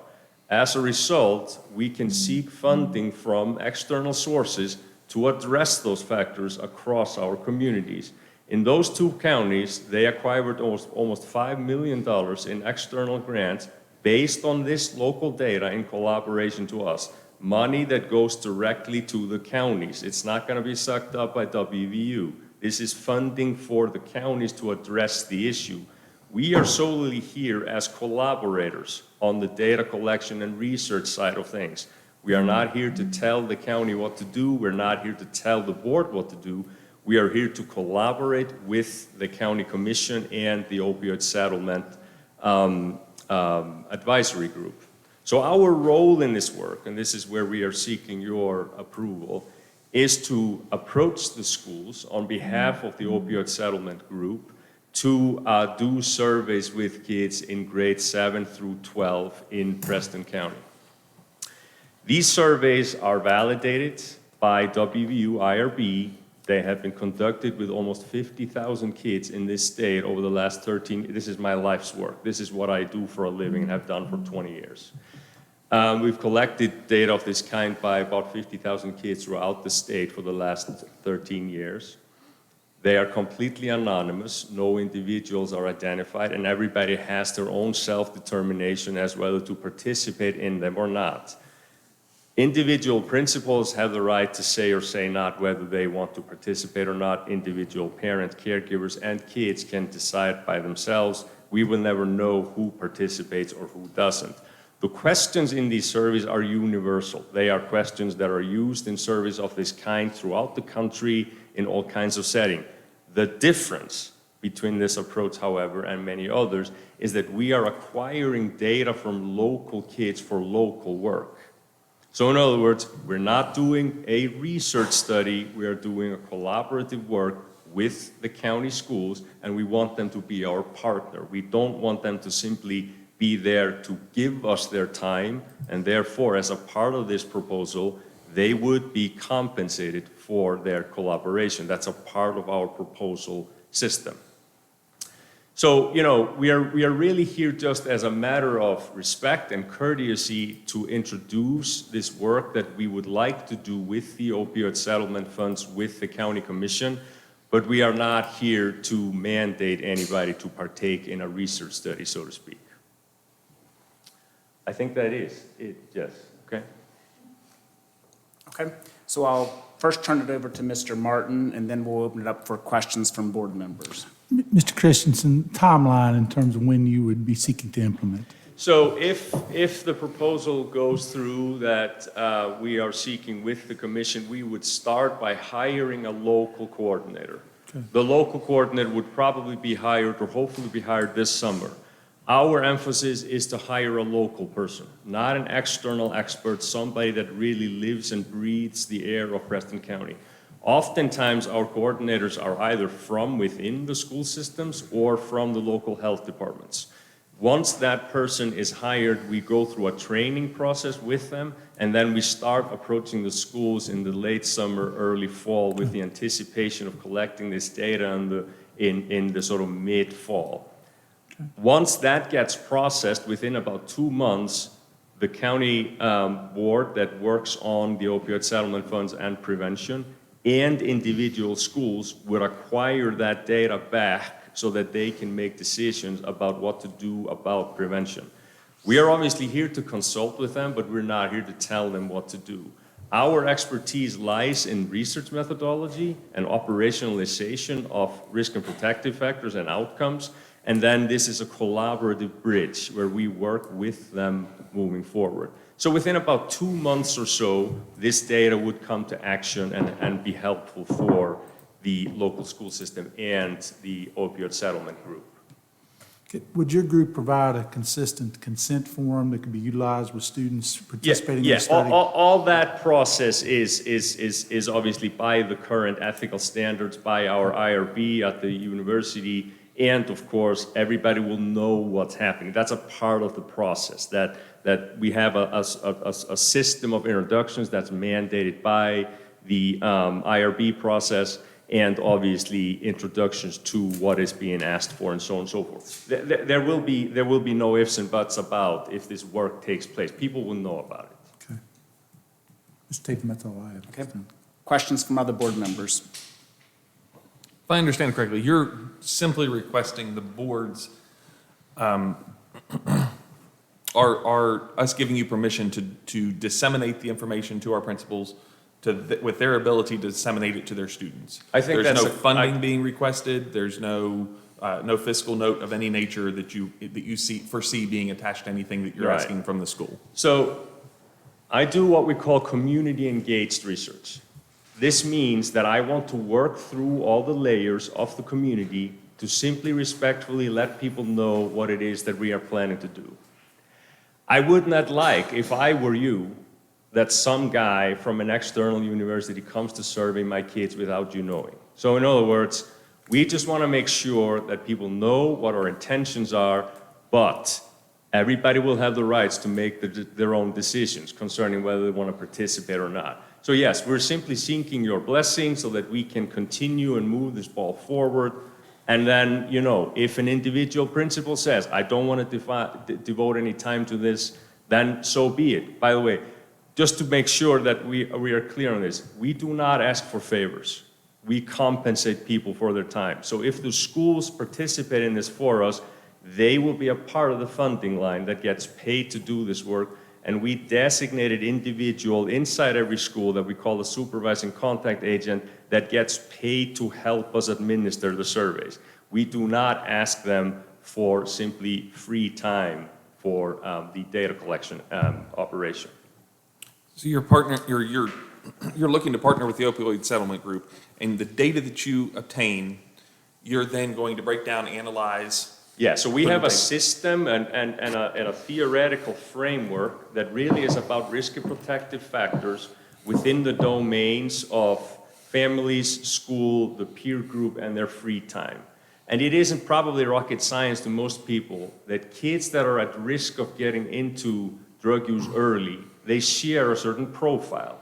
We want to know where is our problem, the biggest problem, so that we can address it before it becomes a gigantic problem. That is the primary prevention nature of our work. Communities generally in West Virginia spend almost all their effort on treating people that already are in dire need, and they are extremely expensive for our systems. We are trying to approach the problem sort of before it becomes a problem. So when you collect that data and you format it and package it, you're going to give it back to the opioid settlement group. Are you also going to give a copy of that to the school system? Yes, the schools will all get their own individualized reports, but the dissemination of that goes through the opioid settlement group. We do not send the data anywhere. There's always a local unit that takes care of that distribution.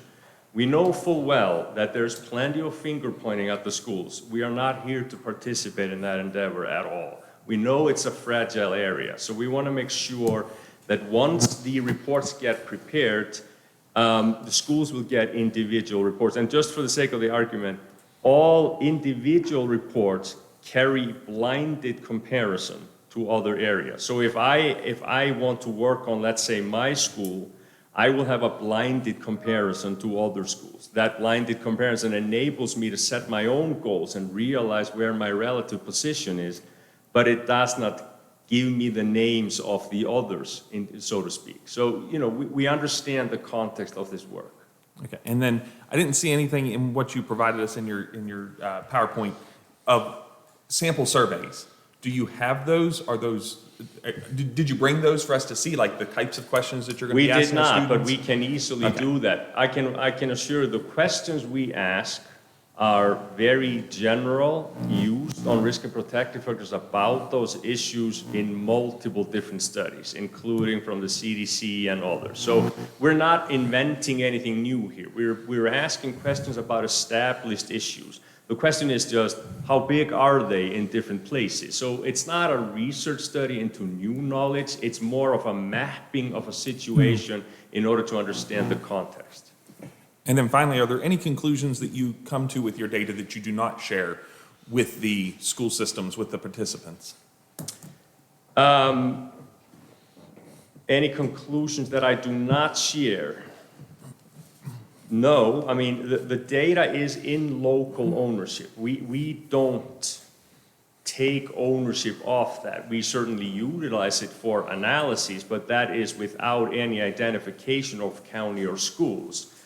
The practice-based end of this work is the collaboration, the system that we are here to work with the county commission, the opioid commission, as opposed to this being a temporary program that works for 2 months and then we'll say goodbye, see you later. That's not how it works. It's more of a continued collaboration that we are hoping to establish. Thank you. Sure.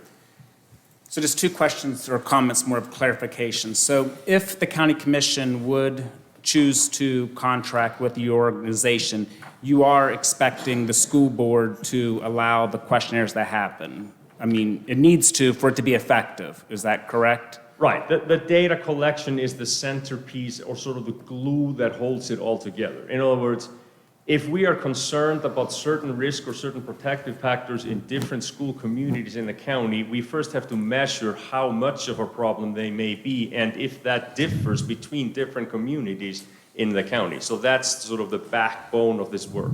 Okay. And the second question be, I guess, for Mr. Martin more. I personally, individually, did not see anything in state statute or our personal policy where the board would be authorizing this decision. So that makes me assume that the superintendent, the office of superintendent, has the authority to approve this. Mr. Martin? Yes, I mean, typically I could approve things of this nature. I would generally bring this to the board though in a presentation, much has been done tonight by Dr. Christensen. So, you know, I feel that if this is ultimately approved by the commission, I mean, the concept behind this in terms of being very preventative in nature, not reactive, I think is definitely a positive step in the direction.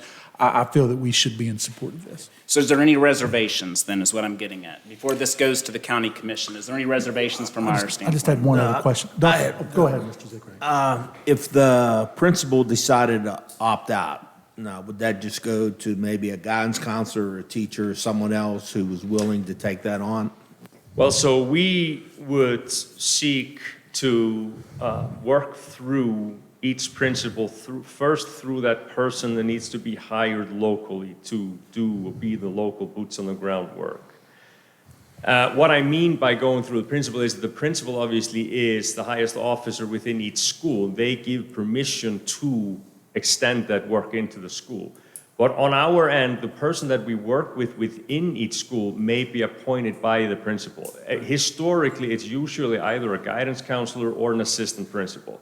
Whoever it is completely up to them. We're also very flexible in terms of the sort of time period we need for the data collection and so on and so forth. We understand that schools are not here to collect data for researchers. That's not really their That was my one question, Dr. Christensen, is approximate time frame for a student to go through a typical survey. What type of time commitment are we talking about? Yeah, the surveys are designed to take no more than one class hour, which is 45 minutes, but usually they're done much quicker than that. But obviously, people reading levels and ages are different in that respect. You're saying we're not disseminating the survey, we're administrating it. We're administering it through an online system and a very sort of closely systematized process that we work with each school to do. Dr. Christensen, within the survey implement, is there any type of adaptive technology, for example, for students with IEP considerations require it to be read or anything of that nature? And there's other technologies we could incorporate possibly, but I didn't know if there was anything built in within the survey implement. So the surveys are best implemented in the computer labs in the schools, or if kids have their own iPads or computers in the schools. But we require them to be done on the school premise, because the issue is this: if you start sending a link of a survey out in the community, you have no control over who's participating, under what context, if they are being overseen by somebody that shouldn't be overseeing, and so on and so forth. So but there's no screen read option, correct? There isn't, but obviously that can be arranged if you're thinking for slow readers or something of that nature. But we work with something called the Qualtrics software, which is... We use Qualtrics. Yeah, okay, and that's a system that has all the permissions and all the necessary masking of IP addresses. And we have students actually, we currently have student survey work out using Qualtrics. So the kids would have a certain level of familiarity there as well. Yeah, oh, they will know. Great. There's not a problem. Well, I'm glad there's some consistency there then. Yeah. So in response to Mr. Tatham, I mean, I would personally, for me, I want to see the surveys. Yeah. My question though, because this changes everything. I understood you asked us to be a disseminating source, not an administrating source. So how many academic hours are we asking to give away, right? Like, are you going to ask for a survey once a month? Which means that I ultimately... apologize. I should have made that clear. Once per year. Okay. So, and obviously, it depends on how the settlement funds are arranged, whether we can make a contract for 1 year, 2 years, or 5 years. But the survey takes about 1 class hour to respond to and is conducted each fall once per student. So we're talking about 45 minutes for each student that wants to or is okay to participate. And Mr. Kisner, what we would often do in a middle school or high school is find a designated course that's, for example, available. Yeah. Like all students have to take English 9, for example. So that might be a mechanism to administer. In the elementary settings, of course, you could do that by classroom, but there would be certainly ways we could accommodate that. Would this be something that could, if it could move quick enough, be done the first day of school during stagger start, whenever just orienting students? Or is that not recommended for a first day, or is that too busy? I think the first day would be difficult, just in terms of the schools trying to accomplish and kind of set the table for the academic year. But I certainly think we could try to designate a time period. You know, obviously, it depends upon, you know, the hiring schedule and everything that needs to happen, but I think we could progress with this early in the year if need be. And again, so if we could get copies of the survey, and then would it be fine for the survey to be disseminated to our parents before the students are administrated? So we have a system based on our IRB as to how to make that accessible to people. The problem here is this: we do not want online versions of the survey circulating everywhere in the world. That is not fair to either participants or to us. So the system that we are required for by the IRB is to have a copy, a physical copy of the survey available in each school, and people can come in there to look at them as they want, as they please.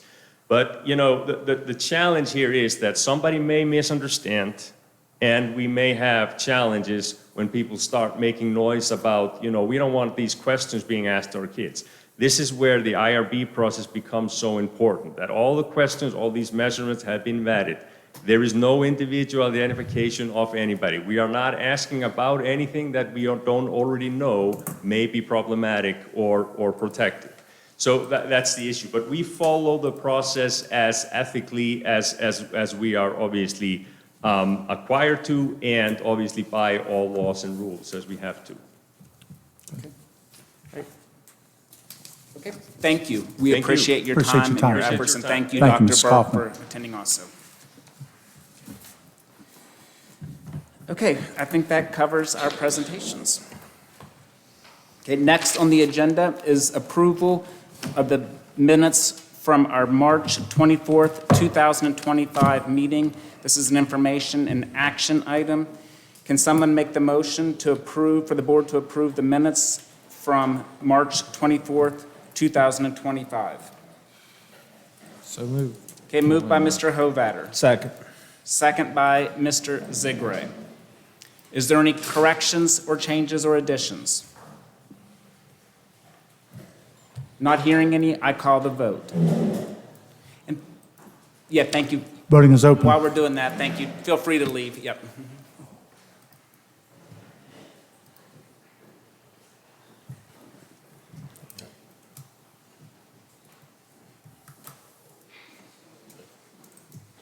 Motion passes 4-0. Okay, thank you. Next on the agenda is minutes from the March 26th, 2025 meeting. It's recommended that the board approve the minutes from March 26th, 2025 special meeting of the board. May I get that motion? So moved. Okay, moved by Mr. Kisner. Second. Second by Mr. Hovatter. Are there any corrections or additions to the minutes? Not hearing any, I call the vote. Voting is open.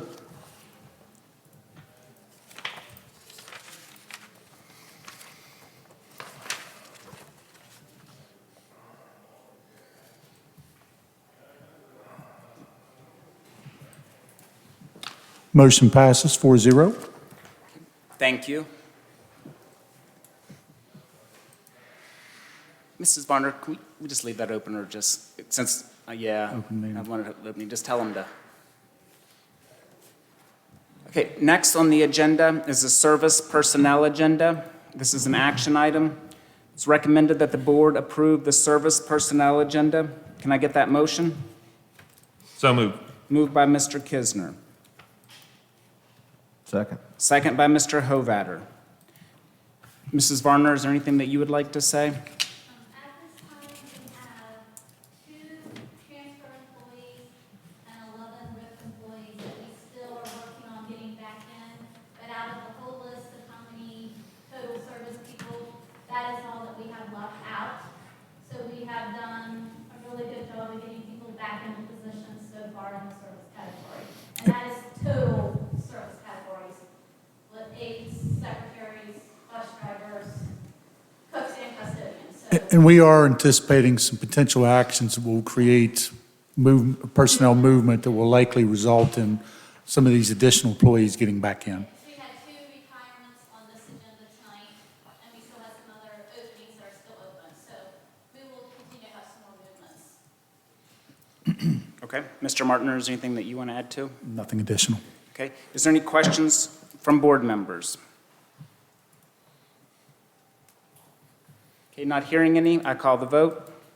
Voting is open.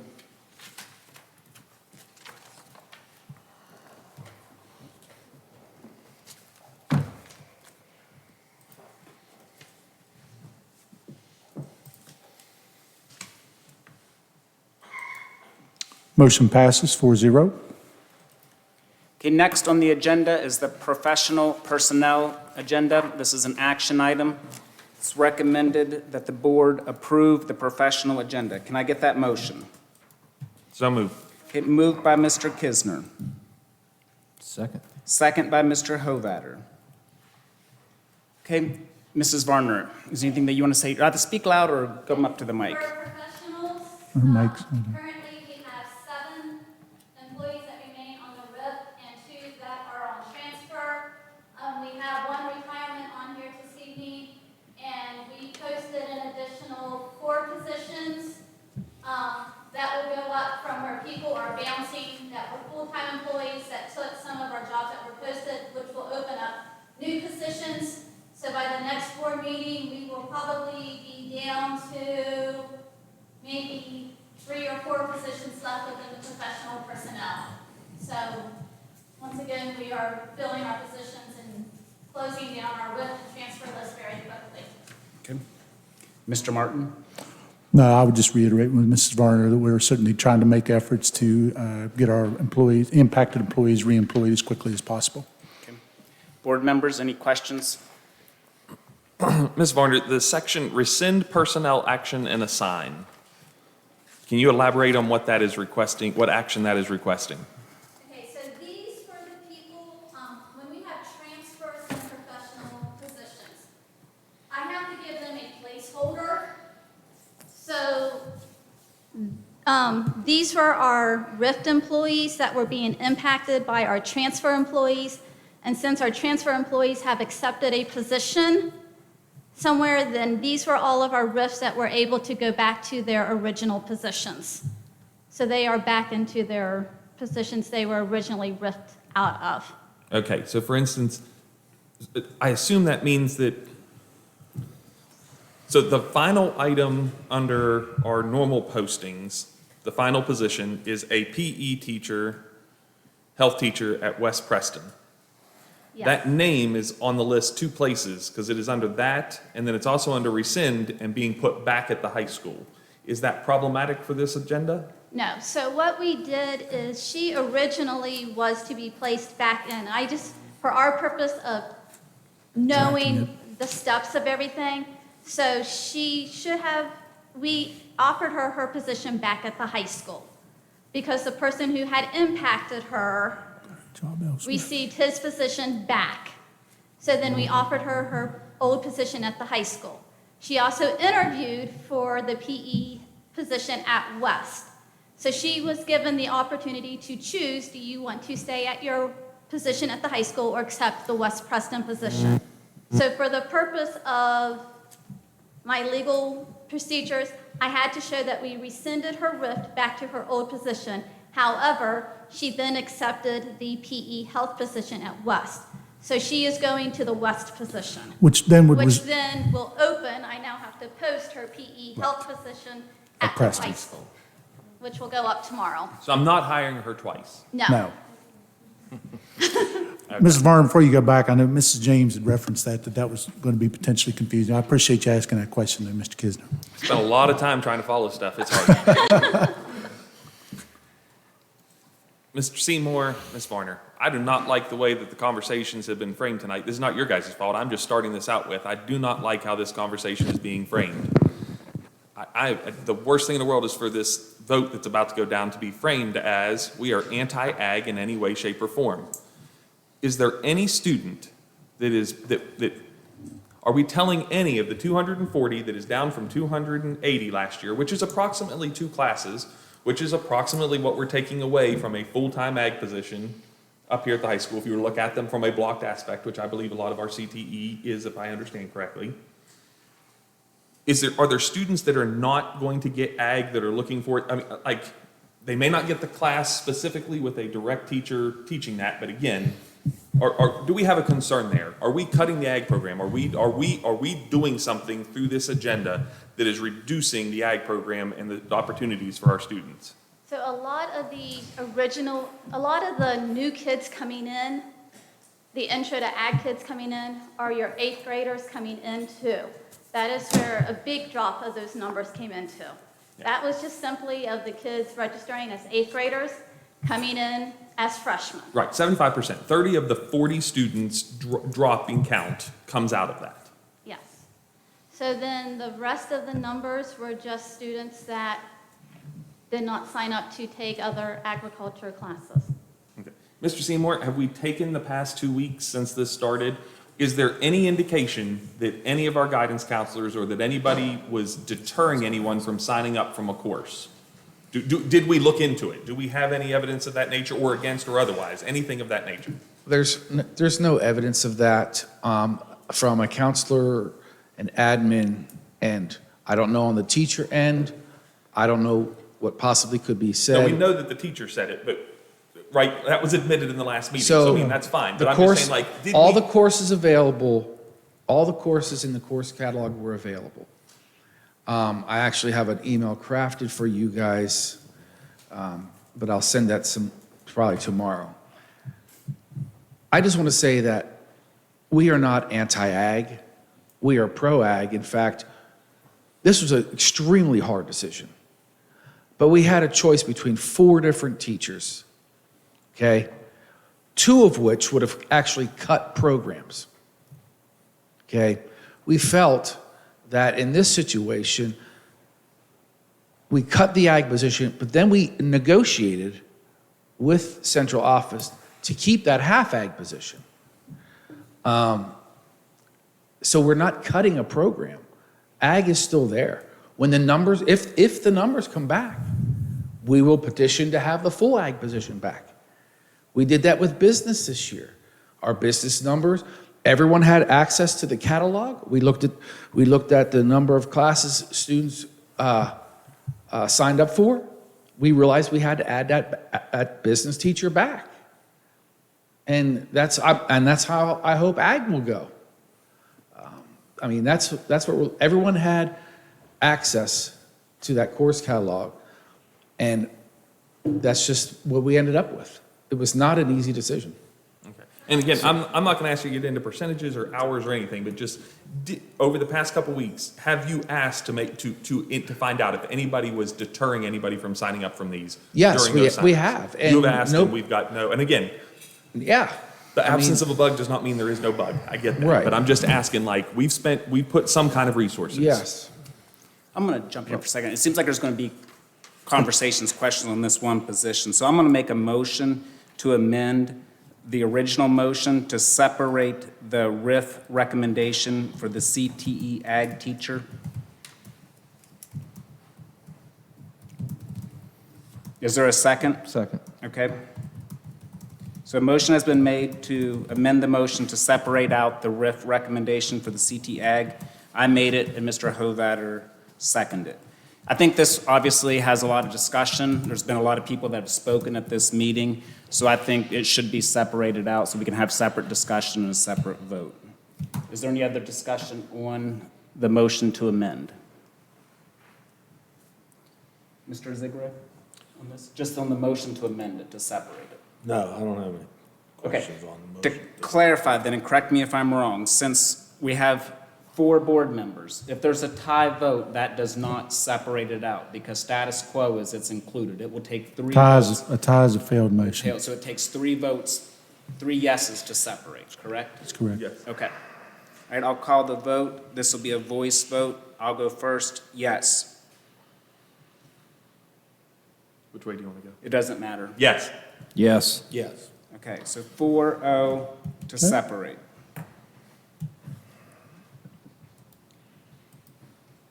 Okay, let's go back and go to the rest of the agenda, the remaining personnel agenda, and then we'll come back to this one. Okay. Okay, is there any other questions for the remaining professional personnel agenda? Yeah, I got a question about the athletic director. What's the job description there as far as time frame with the other job? Is it half or is it? There's a shared responsibility. The athletic director position, in terms of the posting requires that, and I don't have the posting in front of me, but just some duties of that as it relates to athletics would be involved. They would do evaluation of all athletic personnel at all district schools, help to coordinate athletic activities both at the high school and middle schools for various programming. Compliance in terms of coaching compliance, making sure proper certifications, proper trainings are provided in advance of athletic seasons. Scheduling. Scheduling, arranging for officials. I mean, again, Mr. Ziegler, I could pull, Mrs. Varner, I don't know if we have the actual posting, but in addition to, it would be working in tandem with the extended learning coordinator to provide administrative coverage for the Alternative Learning Center at Rollsburg. Okay, so we're taking on the high school and the middle schools, and this is going to be like a half-time job to do all that? I would say, Mr. Ziegler, that with the athletic director, I think probably a larger percentage of time would be devoted to athletics. I don't know if it would be a 50-50. I could certainly envision like a 60-40. And then I think probably the heavier load, I mean, that's something we would have to discuss if these positions are hired, because I believe both of them are on the agenda tonight. We would need to have a sit-down with both prospective employees to really discuss responsibilities as they pertain to the ALC, because those are shared responsibilities versus the other aspects of their job are standalone. All righty. Okay, any other questions regarding the professional personnel agenda, excluding the separation? Do we have any issues with any of our schools that are closing with those staff? Have they all been placed, or are those part of them that are still up in the air? One of those are still a transfer. Okay. But with the current postings that we have, they'll all Okay. go by the next agenda. All right, thank you. Mrs. Herco, you had mentioned earlier that you wanted to speak. Was it regarding the CTE position or the professional personnel agenda in general? It's regarding this. Okay, then we'll wait a minute on that then. Okay. We can get her on mic back there too. Okay, Everyone needs to go. There's, Mrs. Varner Okay. has a standalone mic. Okay, then if there's no additional questions on the professional agenda, excluding the separation, I'll call the vote on that portion. Voting is open.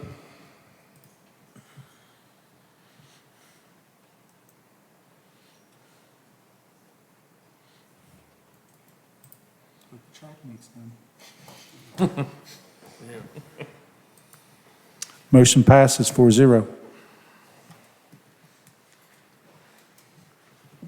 Okay, so that we can have discussion on it, I move that the board approve the recommendation to RIF the CTE Ag teacher position. Second.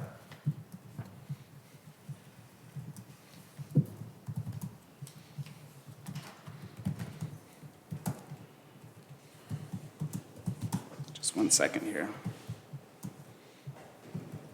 Okay. Okay, I open up the floor to board members for discussion. So, Mr. Seymour, your last statement was as far as switching things around. I mean, we understand that there's a risk to that, right? We can lose a high-quality, experienced ag teacher in Mr. Hauser from this, right? Correct. And in a year and a half, when we have that, when maybe we have more people interested in that class, he's probably not going to be available. He's probably going to have other offers or other schools or, other opportunities he's taking. So there is a risk to that. I assume that was weighed in this decision. Can you speak to that?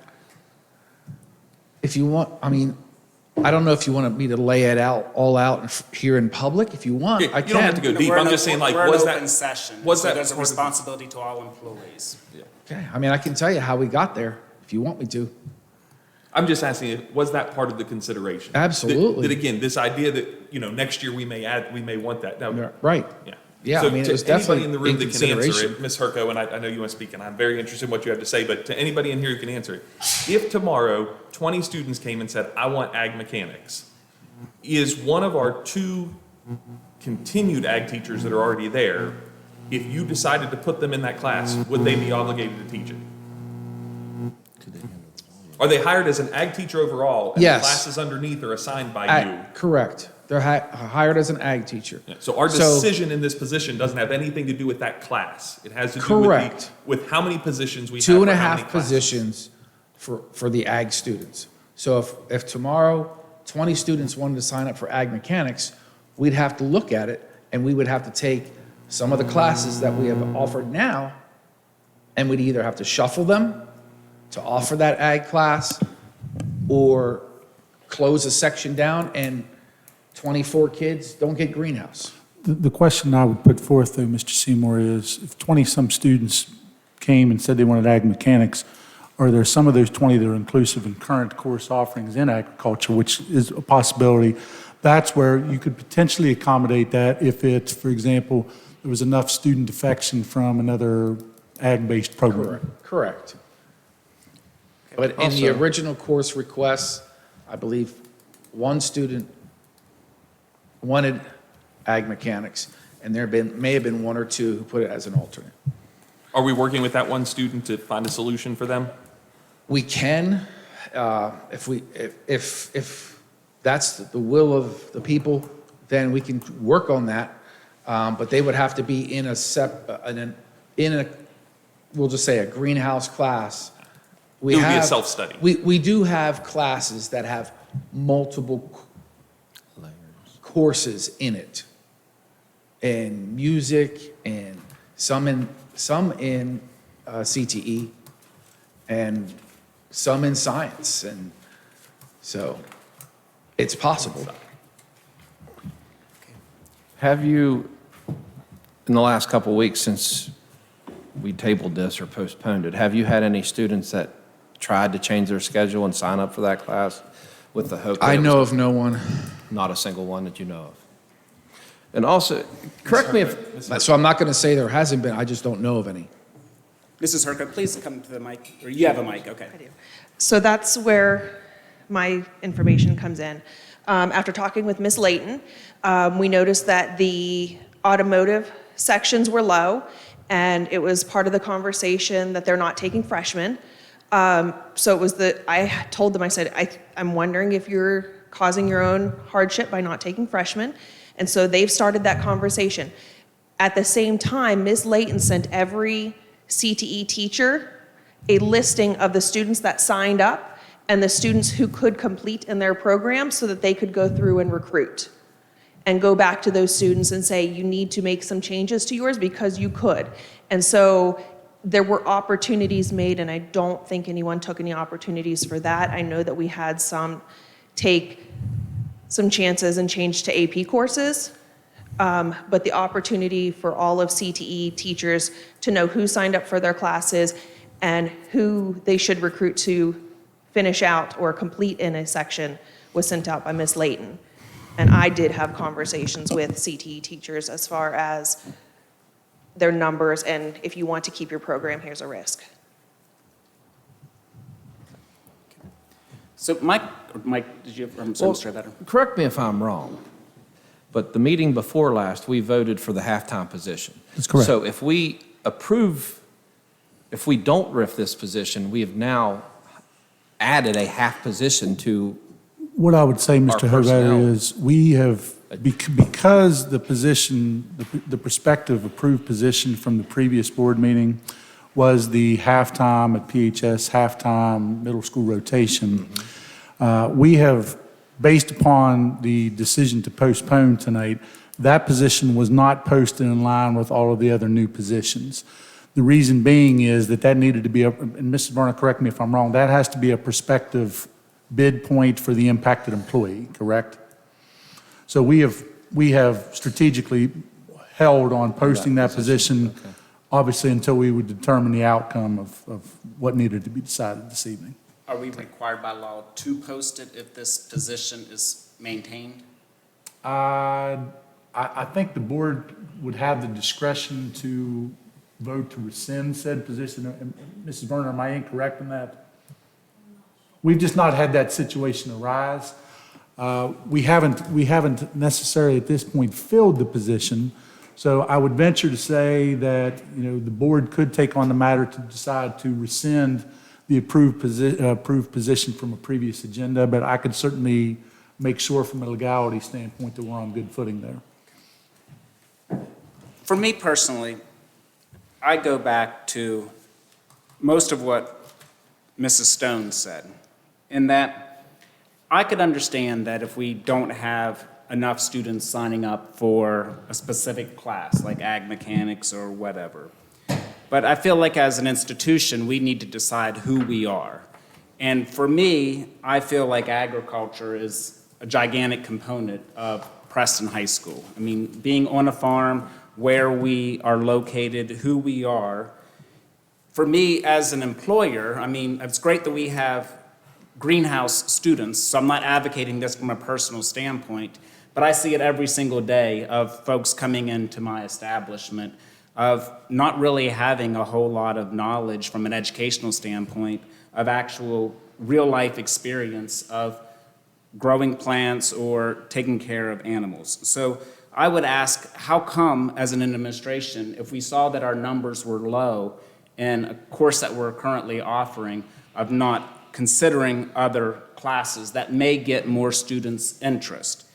In addition to the 4 that she mentioned, engine repair, fruit and turf, pet grooming, forestry, and logging, I would imagine that if we had classes where students could work day-to-day, hands-on with chickens or with animals, that would engage students, and especially would engage middle school students to want to come to Preston High School if they knew that they could do that. I mean, an example of that is we have a therapy dog in our schools because we assume that students like the interaction with an animal, and that seems like that's working out well. What if we had a class that did that as well? From my understanding, we have no classes that students can work with living animals, right? We're slaughtering them, and that's great, but we should also be teaching them how to raise that animal. So me personally, I have a big problem with cutting an agriculture teaching position at Preston High School. I think it's going in the wrong direction.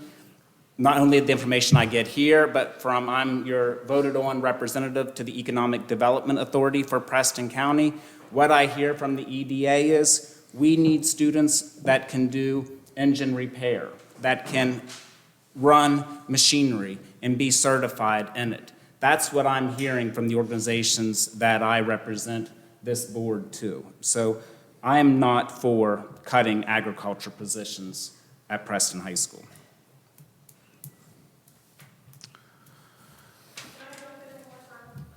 Yes, you're assistant principal at the school, so you have a vested interest and we need your information.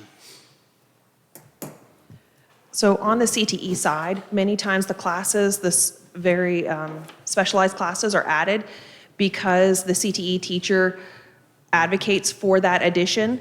So nothing would stop the addition of any of the classes that she mentioned if there was someone that wanted to take that on and build that program. And then advocate for students to join it and build their interest throughout the year so that it becomes on the course roster for the next year.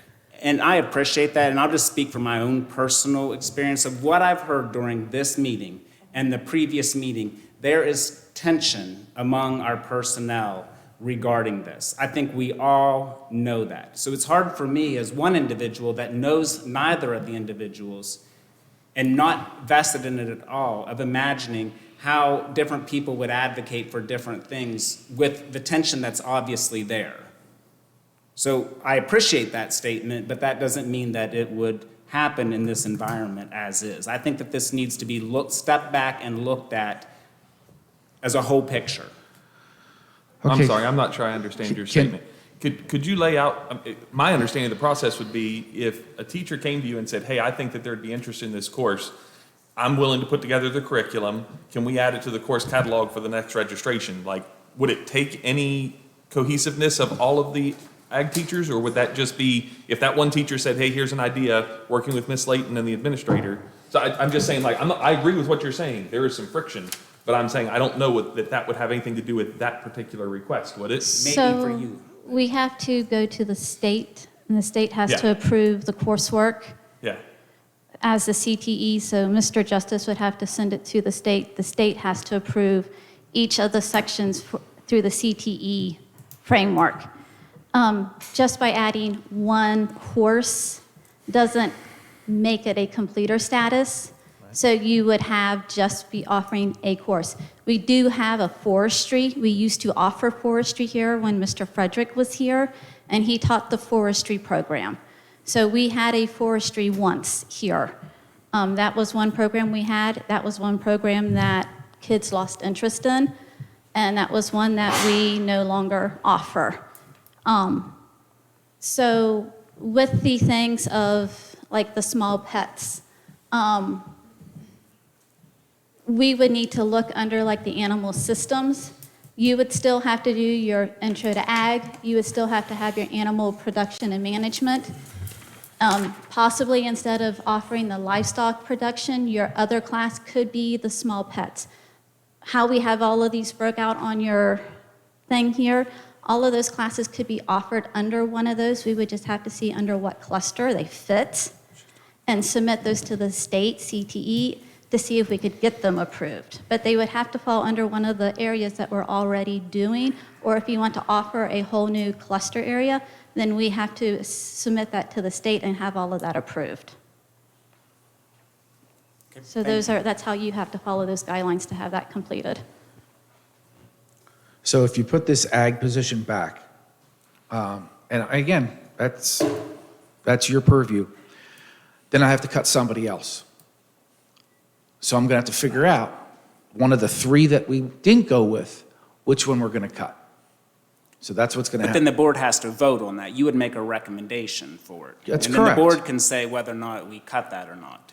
And if you're saying that you don't think that we should do this, they're forcing me to recommend this cut, but I don't think it's a good idea, then the board would have the final say, correct? Correct, but again, we've got to fund it. We've got to fund these positions. That's what they came to me, and that's the decision that we made. appreciate that, yeah. You know, and we had 4 positions we looked at. 2 of them would have actually cut programs altogether. And we didn't feel that was what we wanted to do. And we felt this was the one. Just, To that's frame where the we're at. conversation further, if I believed that Mr. Hauser was the greatest FFA ag advisor, ag teacher that we've got in the entire system, and I said we should cut one of the other 2, do I have any legal way of doing that as a board member?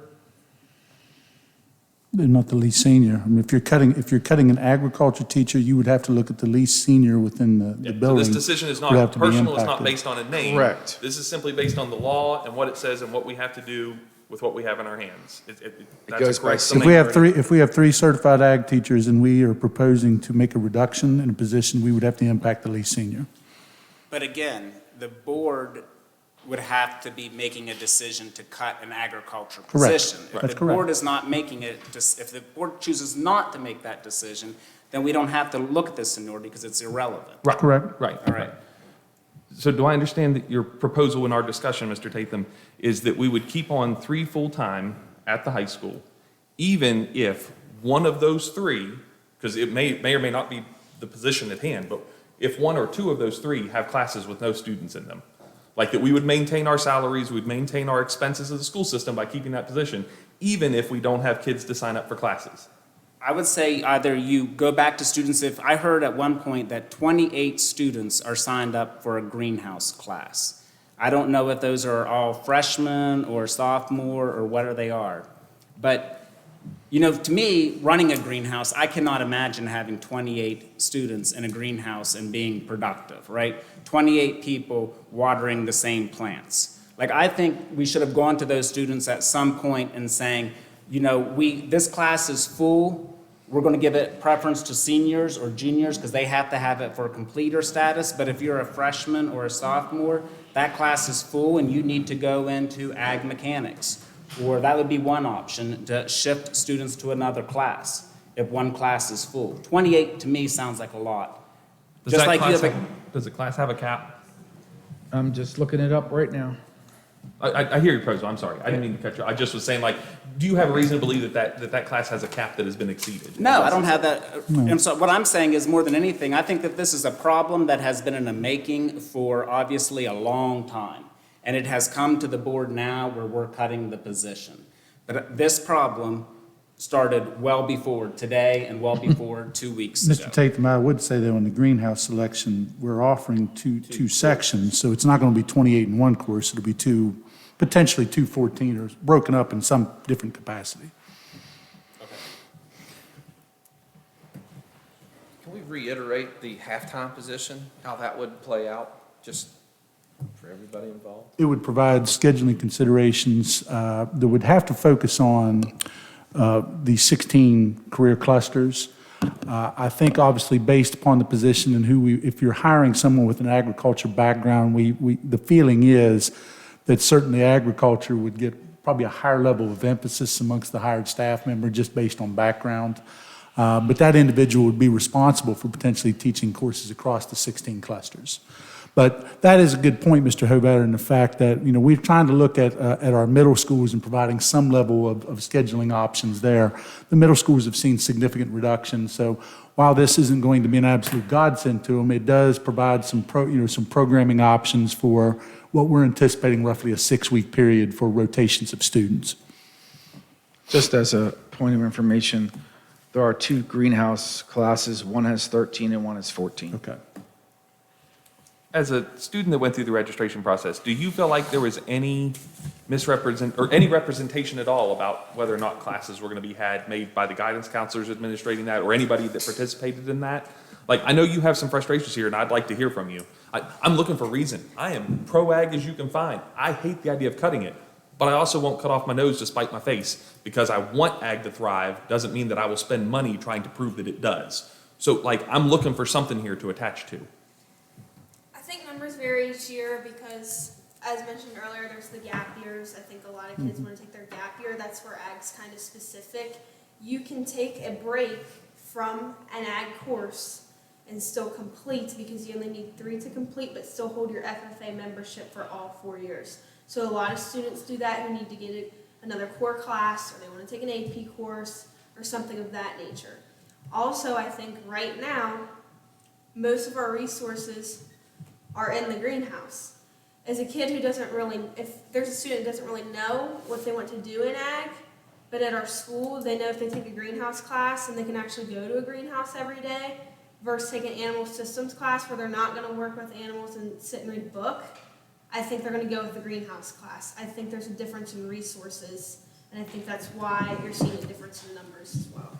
And Brooklyn, thank you. Do you feel like for the animal systems class that if we had 1 or 2, I don't know how it would work, but if they had actual real live animals on our real life farm that this class could use, would that spur student interest? Absolutely, because in the curriculum guide it does say that that's what you do in the course as well. So it's kind of misleading.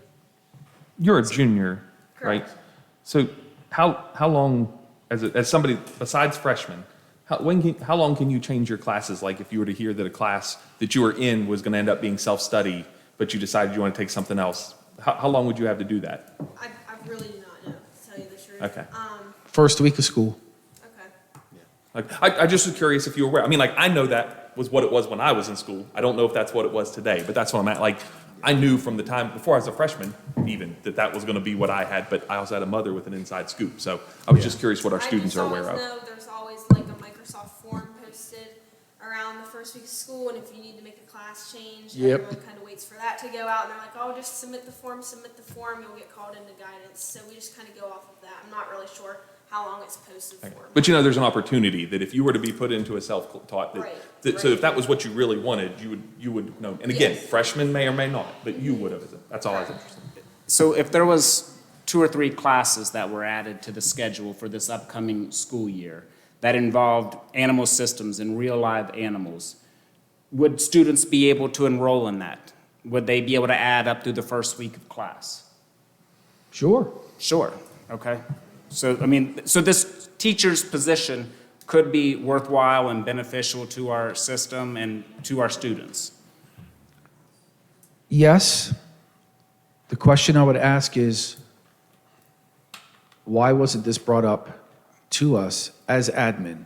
We've been working on this since December, putting together the courses that we were going to ask. We asked all teachers, are there any courses that you would want that are not currently in the course catalog? And nobody from Ag said, I would like to have this course. I personally agree with you, and I asked the same question. This question was brought to us 2 weeks ago, where we're given a choice, either approve or not. Yeah. With no other options. Yeah. And we did add a couple courses.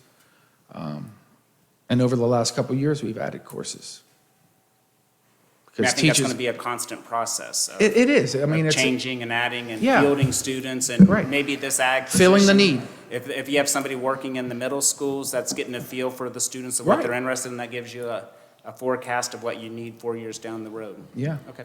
So any additional new questions? We've spent, Mr. Hovatter?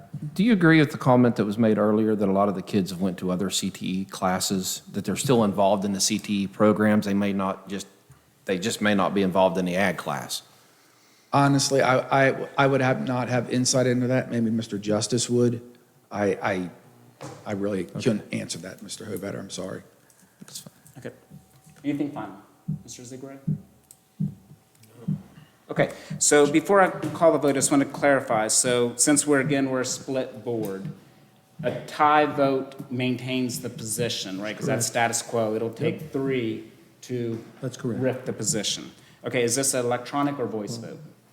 I can make it electronic if that would be a desire. Mr. Tatham, give me insight. I'm sorry, be clear on your motion, because I think it would take 3 to fail the RIF. No, it would Your take. motion was I moved to RIF the education position, so. Right, so it would take, the motion was made to approve the recommendation to RIF the ag teacher position. Okay. So currently, the ag position exists. That's status quo. So if it's a tie vote, that does not overturn status quo. So the motion would be to RIF the position. To do that, it has to be more than status quo. It would have to take 3 to overturn status quo. Right? We're all in agreement on that. Let me look back. I just need to set this. as To reiterate, if we Tatham, RIF this position, we have approved the halftime that will be posted tomorrow? Yes. Okay. Give me 1 second, Mr. Tatham. Okay, I have it set up to vote online. Okay.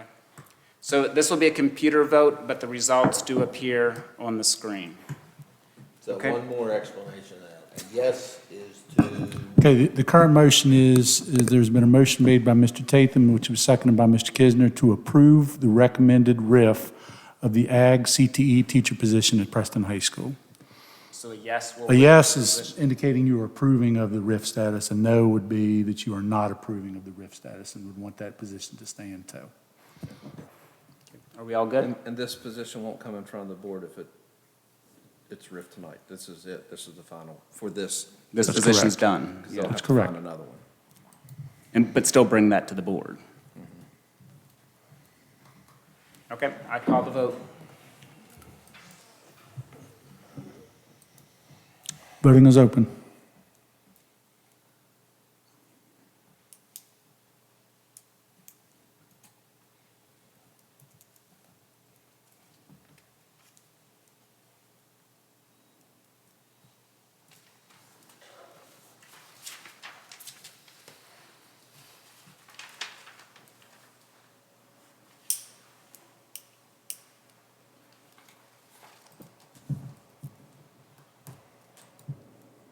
Motion passes 3-1.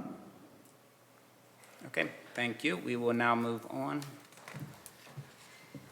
First of all, I thank everyone's interest in this, and I understand there's a lot of interest. But now we will move on to the next item on the agenda, and that is the Office of Civil Rights Guidance Document. This is an information item. Mr. Martin? Yes, Mr. Tatham. There was original inquiry made by citizen William Canoy to the board in regards to a response to the document that had been submitted by the Office for Civil Rights. After consult with legal counsel, that guidance was provided. A statement was made to Mr. Canoy. He had a secondary request that was made for a listing of all clubs offered at each district school, the associated sponsors, and the mission and goal statement. That information was emailed directly to Mr. Canoy, but it was also placed on tonight's agenda as what was originally requested. So at this point, that was the information that had been requested. It was made available for general review by the public, because I believe that was uploaded into the public content section. So if there's any other questions from the board at this time. Okay. Not hearing any. Thank you, Mr. Martin. Okay, next on the agenda is scheduling a future bus concerns for a Board of Education work session. At the last board meeting, the board approved a work session related to this topic that would be scheduled on Monday, April 28th at 5 p.m. I did one thing that had been information that was necessary was discussing about the possibility of a later run, for example, if a driver has fulfilled their driving commitments in the morning and the ability to then go out and pick up students where a bus route has been previously canceled. I posed a series of questions to legal counsel on this matter. Some of the questions entailed were, can we utilize drivers for, and I used the Brewston area because this was brought forth as a Brewston area primary concern. Can we utilize bus drivers in the Brewston area to make a second AM run to pick up students that are impacted on impacted closed routes that are not to be filled by substitute personnel? Second question was, if this is permitted, should they be compensated for the additional driving time? And if so, at what rate should they be compensated? In terms of overtime, hourly rate, those questions were posed. The next question is, are we able to require drivers to do so? And if so, should the assignment be made by seniority? And what I'd ask specifically is, for example, and we have an issue, not an issue, but we have certain bus runs that require, say, for example, an aide to ride on the bus due to some type of need for the student. What we have generally done, or what we have done there as per legal advice is those additional, that's what we look at is potential for time to be worked beyond the employee's typical instruction or typical workday. So in that instance, what we've been advised to do is for aides, for example, is to offer that assignment out to the most senior aide in building and then work our way down to the least senior aide in the building. The reason being is there's potential overtime wages and those need to be offered first to the most senior in building, working our way down. Now, what we have found in a lot of buildings is there's maybe not the desire for the bus commitment. Some of these bus commitments require our aides to get on the bus very early in outlying areas. So it sometimes is a difficult task for us to get someone who is interested in filling as such. What it often falls to is the least senior aide in the building. And what our inquiry was is if we were to do something like this, should we offer similar practice, should we follow a similar practice with our bus operators? Board members, the advice provided by legal counsel was Trey Marone with the Bowles Rice, was provided in red to each of those questions. And I certainly wanted to bring that information forth as a point of, for something that can be discussed at our future work session. Certainly we'll also talk, and some of the other things that were brought forth, for example, in last meeting, I know Mrs. Alexander had expressed some ideas as well. So, I mean, this was just one prong that we've already tried to investigate, but we'll certainly look at other aspects of this to make sure that we have available information that we can work through at our scheduled work session on the 28th. Okay. All right, thank you. Next on the agenda is the superintendent's report. Okay, board members, if you go in your packets, I actually had superintendent's updates from the 31st of March, the 7th of April, and today, the 14th of April. So just very quickly, each of the updates provides a weekly schedule. I'm not going to necessarily I'll go through the most current as we get to the 14th. We do want to congratulate back on the 26th. We had a special meeting of the board. Board had a very difficult decision. 8 very high-quality candidates were vying for candidacy for the vacant board seat. Mrs. Beth Noss was named to the position. Mrs. Noss is in attendance this evening. She is unable, right now, Mrs. Noss, when is your scheduled training with the State Board Association? Okay, so before Mrs. Noss could be seated on the board, she is required to do the mandated pre-training that has already been set up with Jim Brown with the State Board Association. I have made arrangements with Mrs. Huggins from the county clerk to be here on the 28th, pending the completion of the training by Mrs. Noss in order to have her sworn in and be seated at our next scheduled board meeting. So that is scheduled, but congratulations to Mrs. Noss. And again, we appreciate all of the citizens who stepped up and expressed interest in the vacant board seat. I think, I was obviously not sitting in on the interviews, but I know that was a difficult process for the board because, again, the many quality individuals who stepped up in that capacity. I've also tried to provide updates to the reporting requirements for this coming Thursday, Staff Development Day. This will be an in lieu day for any 200 to 230-day employee who has completed their required Vector Solutions Safe Schools Platform trainings. We have already provided completion reports to buildings, and I'll probably work with Kristen Naum to get an updated report sent out for any work that's been accomplished over the last week. Academic calendar update, of course, that is on the board agenda tonight for the board's consideration later in the agenda. I did want, well, this is a future one. One thing that was discussed tonight, obviously, the highly successful FFA ham, bacon, and egg sale. Took place on March 29th. Again, very strong. That is the first event that I have attended, and I felt it was an excellent opportunity for our students to showcase their products in terms of ham, bacon, and eggs. And, again, certainly appreciate the huge turnout of the community and those who were supporting agriculture students in their endeavors at that sale. And we certainly appreciate the efforts of our agriculture teachers to carry that event out. The superintendent updates from the 6th highlighted the last week's Fine Arts Festival. I was very disappointed. Unfortunately, I had to attend. I didn't have to attend, but I attended my son's track meet in Charleston on the same evening. But it was really delightful to coming home to look at social media and the many people who had really a lot of, we got a ton of positive feedback from that event. We had students participating in chorus and theater. I had a fine arts demonstration and a band demonstration involving middle school students from around the county. Many of the instructors participated in the events as well and helped to coordinate.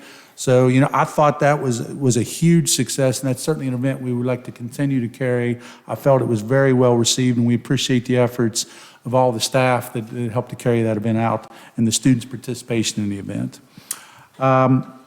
In terms of the CTE students excelling at the Skills USA competition, we actually had student winners in both electricity and in building construction. In terms of, we had 2 overall Skills USA champions in electricity. I believe it was Dayton Wilson and Bryce. I kept thinking of his brother. I kept wanting to say Trey Evans. Bryson Evans, and Bryson's actually was a winner last year as well. So we had 2 students recognized there. And I believe we had Elijah Mail in the building construction that was also considered a champion of the event. I would like to certainly have students involved in Skills USA to be recognized at a future board meeting.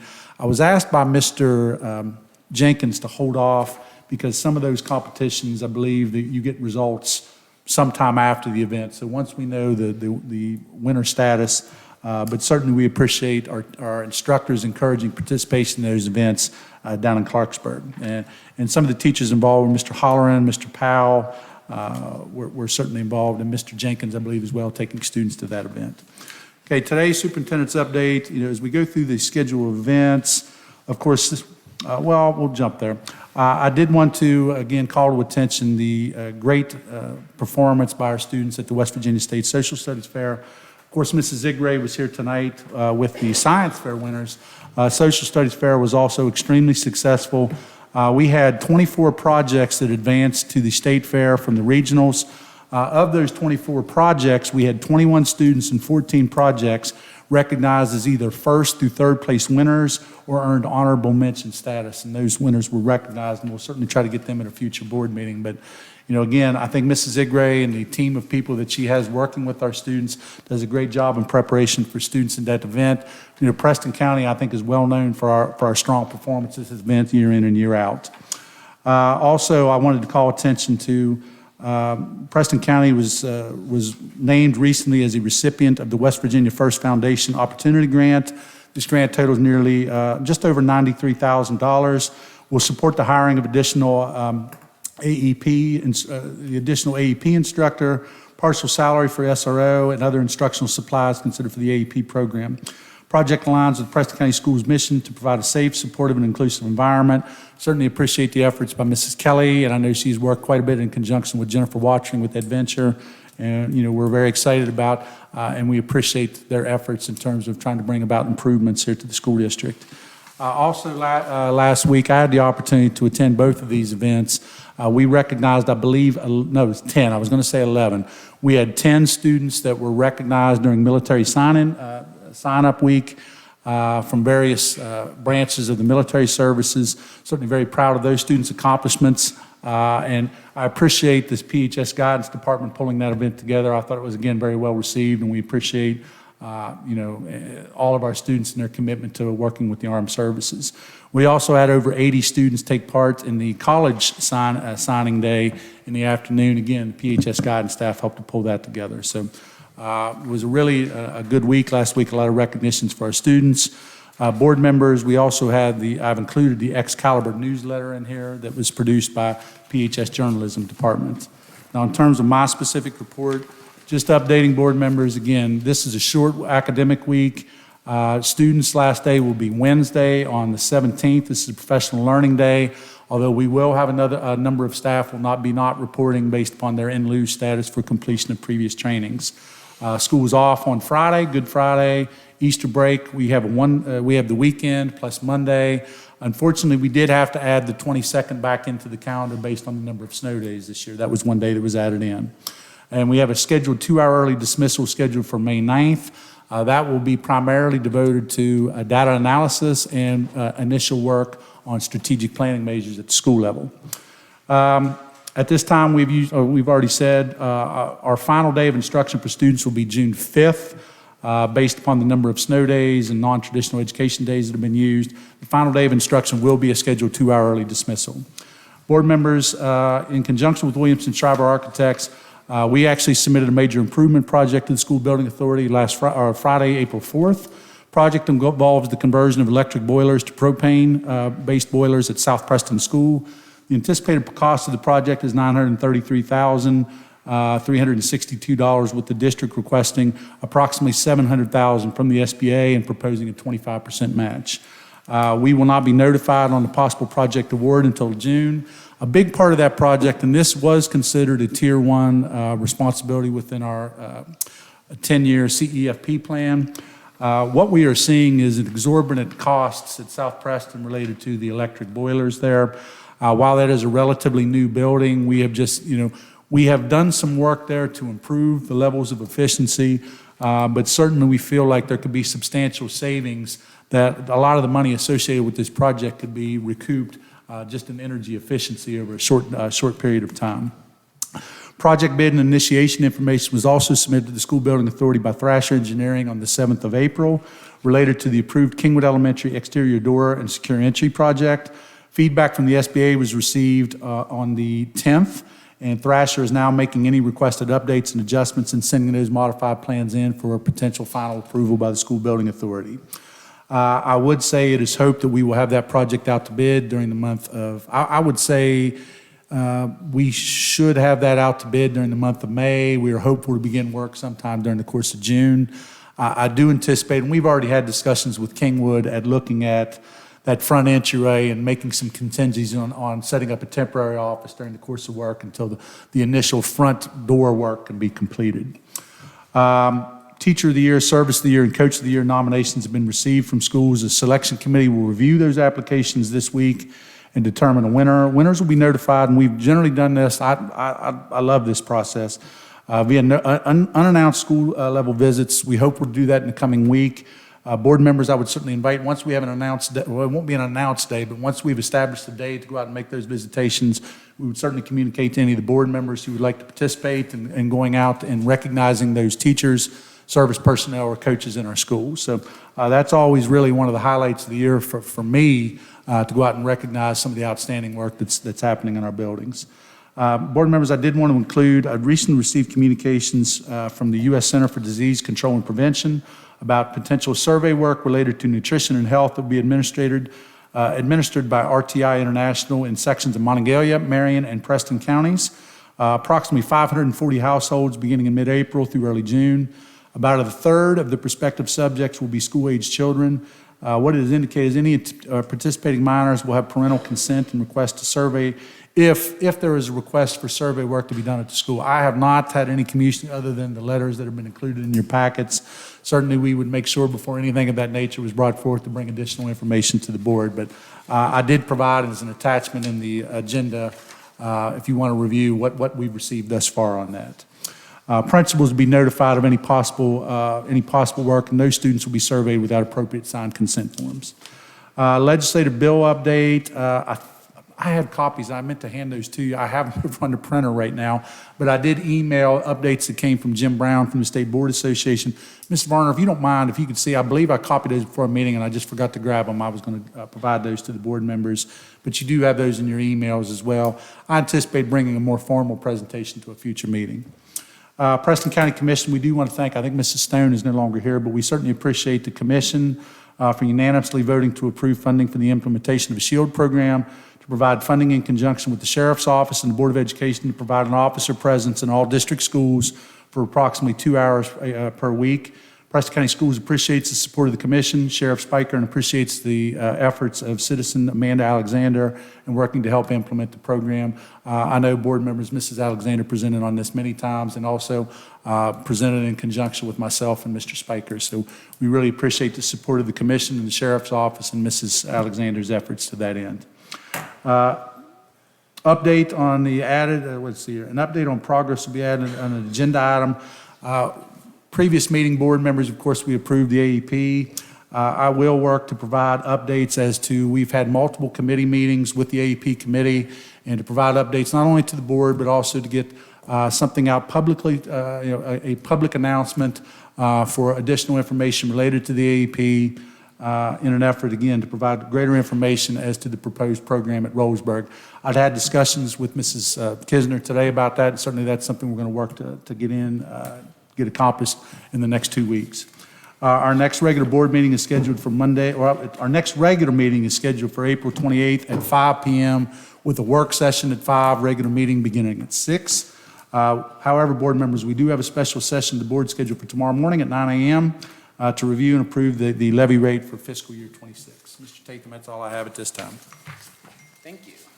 All right, any questions for Superintendent Martin?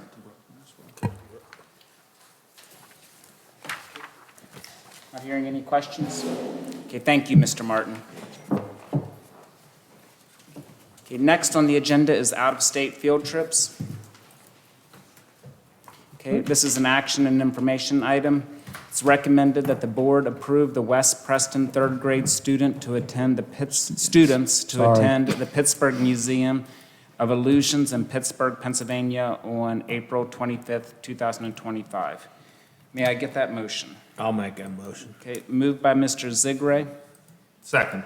Second by Mr. Kisner. Okay, is there any discussion? What's that? My son will be on this field trip. Should I abstain from voting for it? I don't think that that's necessary. I mean, you're not at financial gain for it. Okay. No, I don't believe there's any ethics violation there, Mr. Overby. I appreciate the request, though. Is there any questions? I'm just intrigued. I have not been to the Museum of Illusions. It sounds like an intriguing trip. It's actually a trick. There's none there. They're funny. Okay, I'll call the vote. Voting is open.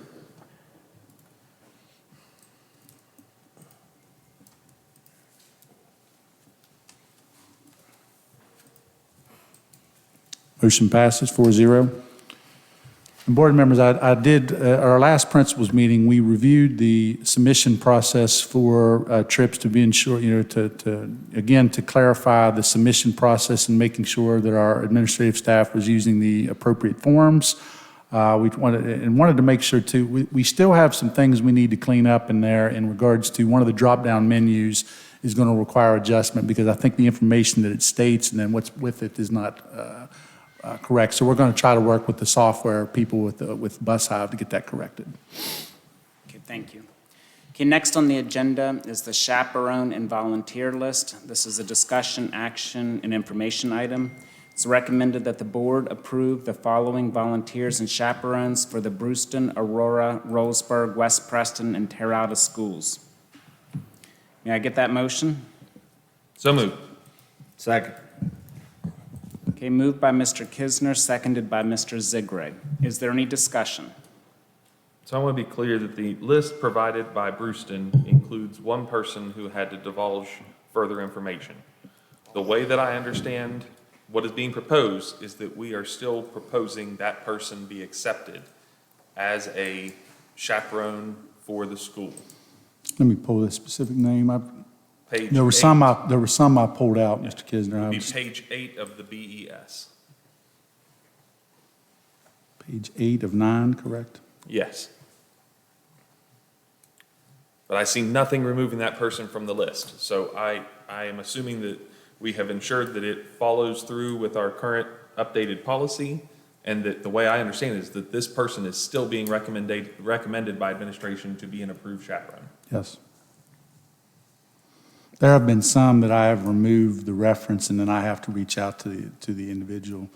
In this instance, we are permitting the individual because the amount of time since the infraction, and also in the fact that this individual would not be, there would be no driving commitments for this individual with students.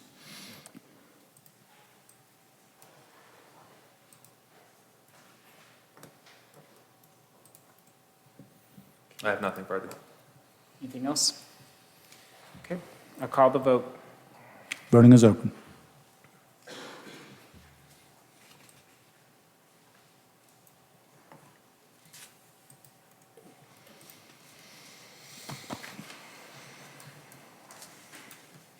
Motion passes 4-0. Okay, thank you.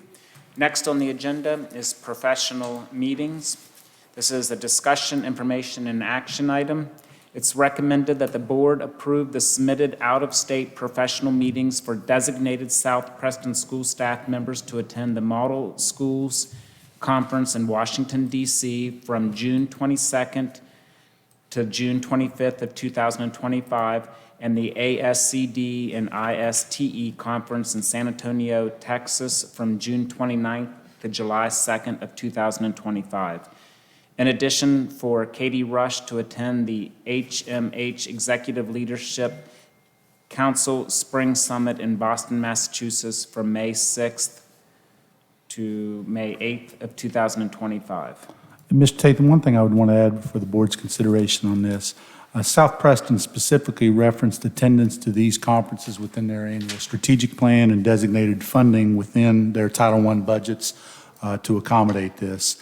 In regards to request from Mrs. Rush, the vast majority of associated expenses will be incurred by the vendor, the sponsoring vendor. So did want to make sure to put that out there as well. Let's get the motion in a second. I'm sorry, That's Mr. okay. Tatum, I didn't, should have spoke to that after the motion. So moved. Second. Okay, moved by Mr. Kisner and seconded by Mr. Zigray. Okay, so as Mr. Martin said, for the South Preston professional development trip, that's Title I funds. Clarify, that's federal? Yes, that is federal monies, and again, they have to, within their strategic plan, they specifically noted their intent to devote a certain amount of title funding related to attendance to both of these conferences. And then again, Mrs. Rush's request would be primarily funded by the sponsoring vendor, in this case, HMH. Okay. Any questions from board members? The only thing I'm worried about is if Ms. Rush is being recruited by HMH, because they keep on inviting her to a lot. I tell you, the event that she attended, I can't remember where it was exactly.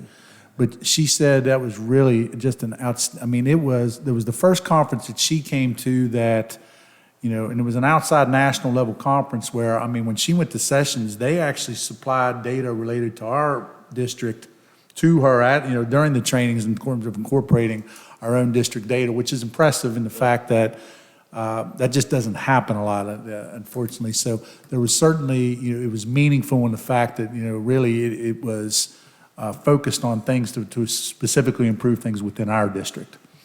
I appreciate Mr. Hoyt putting in their contract for the teachers that sign up, that they're going to give a presentation, so that this doesn't stop at those 3 teachers. I would say if we have the ability, it would be good if we offered that as a stream to other teachers, right? I mean, like, it wouldn't just be that school that benefit, if it's possible, and the presenters would be, accommodate such of a larger Sure. audience. But I thought that was very good that he put that in there. Yep. Thank you. All right, not seeing any other questions, I call the vote. Voting is open.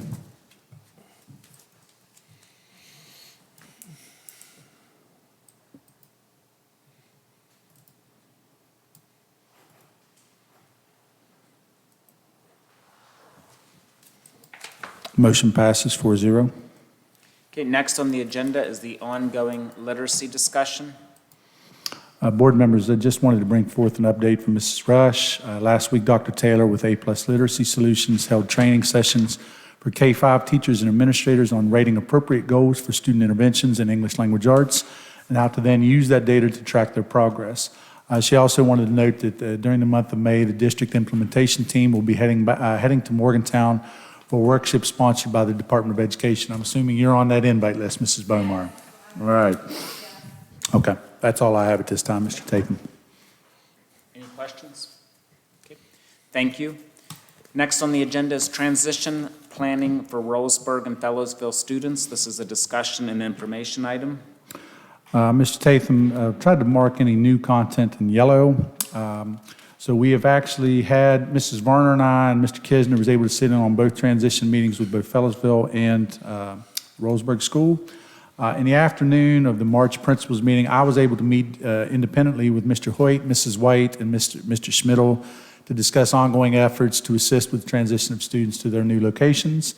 Plans are made for classroom walkthroughs at the closing schools from interested staff members at the receiving schools would occur on likely June 6th or 7th. What that basically means is we'd have a time where these teachers from some of these outlying schools in which would be receiving students first and foremost would get an opportunity to review any potential materials that would be needed. Obviously, once the receiver schools have had that process, then we would open that process up for other district staff. Any items that are seen as not needed in any district school would have to be liquidated, which would be done in conjunction likely with the liquidation of the facility at Fellowsville. I would anticipate, and I've already talked to Mr. Murray about that, is looking at that timeline of probably the fall of this year. What we do not want to do is to be sitting on a building throughout the course of the winter without that building being utilized. But also in doing that is looking to liquidate not only items at the Fellowsville School, but also any stored items at Tunnelton Denver. And this is an unrelated matter, but ultimately, once we get items out of the Tunnelton Denver facility, is to looking at the possibility of funding for the demolition of the building at Tunnelton Denver outside of South Preston School. We are currently investigating if the bond monies that had been, Mrs. Varner, help me, I've just lost it, refinanced. In terms of those monies have very specific potential use. We need to look to see if, for example, the demolition of the existing facility at Tunnelton Denver would be something that can be used there. But we think that's going to be important in terms of the aesthetics in front of South Preston School. Other things that were related to the transition, we have a cooperative trip planned with Fellowsville and South Preston second grade students to Smoke Hole Cavern. It's actually scheduled for tomorrow. So I'm hoping this weather is improved, although I guess if they're underground, it's not too bad versus an above ground trip tomorrow. Fellowsville parents have been in. Oh, did I have the date wrong? Oh, okay, I'm sorry, I had the 15th. I guess it was the 14th, but very good. Yeah, exactly. Fellowsville parents have also been invited to attend South Preston during the April Wellness Night, not only to take part in the programming there, but also get an opportunity for any South Preston or any Fellowsville area parents who have not been in the building. Mrs. Ofcheck will be contacting Roseburg area students interested in the inter-county transfer process based on survey information. School tours with staff members for FES to South and from Roseburg to Aurora have already been planned and scheduled. And I appreciate, really, the schools have been working in tandem with one another to get a lot of these things planned. I really appreciate, the administrators and other guidance counselor have really been working hard to try to get those things scheduled. Finally, plans on distribution of library resources were also discussed. So we'll continue to meet. I think what we'll likely do is, again, that afternoon session of this month's principals meeting, again, just to touch base again, to try to finalize some things that have already been discussed. But Mr. Tatum, that's all I have at this time on this matter. Any questions from board members? With the kids in Rollsburg, how many of them have went inter-county transfers to Kingwood, and how many of them are going to Aurora? Do we have You know what, numbers yet? Mr. Hobart, I can get those compiled numbers. I don't have them right now. I know Mrs. White has sent me a list of Roseburg area students who are already going to Aurora, and that was about, that was more than that.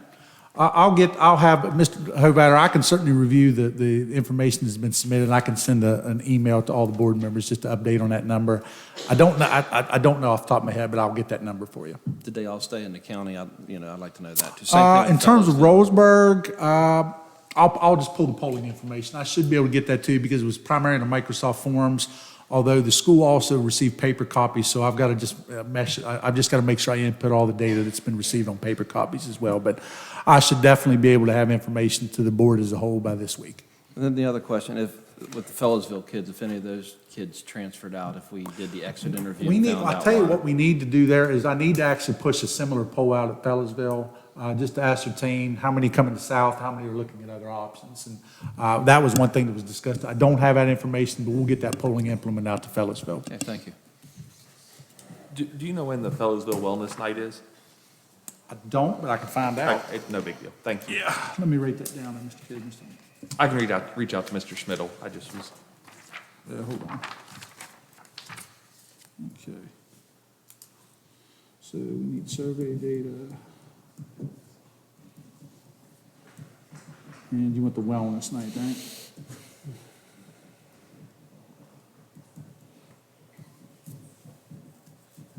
Yes.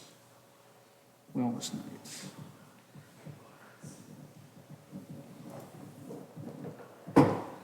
Need a date. Okay, I can get that. Thank you. Any other questions or requests? Okay, thank you. Next on the agenda is the MOU between Preston County Schools and Julie Bright. This is a discussion, information, and action item. It's recommended that the board approve the submitted MOU between Preston County Schools and Julie Bright for school psychology and supervision. May I get a motion? So moved. Moved by Mr. Kisner. Second. Second by Mr. Zigray. Is there any discussion?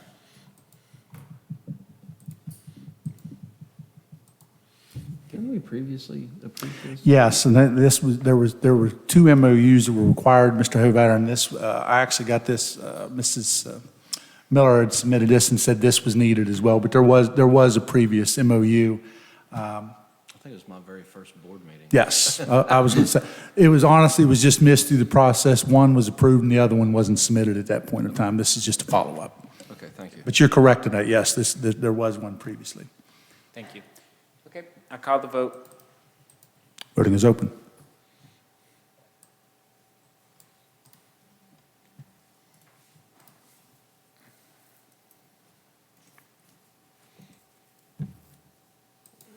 Motion passes 4-0. Okay, the next item on the agenda is the proposed 2025-26 school calendar. This is the public hearing number 2. This is a discussion, information, and action item. It's recommended that the board approve the submitted calendar option and non-traditional instruction application for the 2025-26 academic year on the second read for final approval. May I get that motion? So moved. Moved by Mr. Hovatter. Second. Second by Mr. Kisner. Discussion. So I see that all 3 letters that we received requested December 23rd, so Christmas Eve, to Yes. be changed in the calendar. Like, I see those 3 requests came in, they're in our list.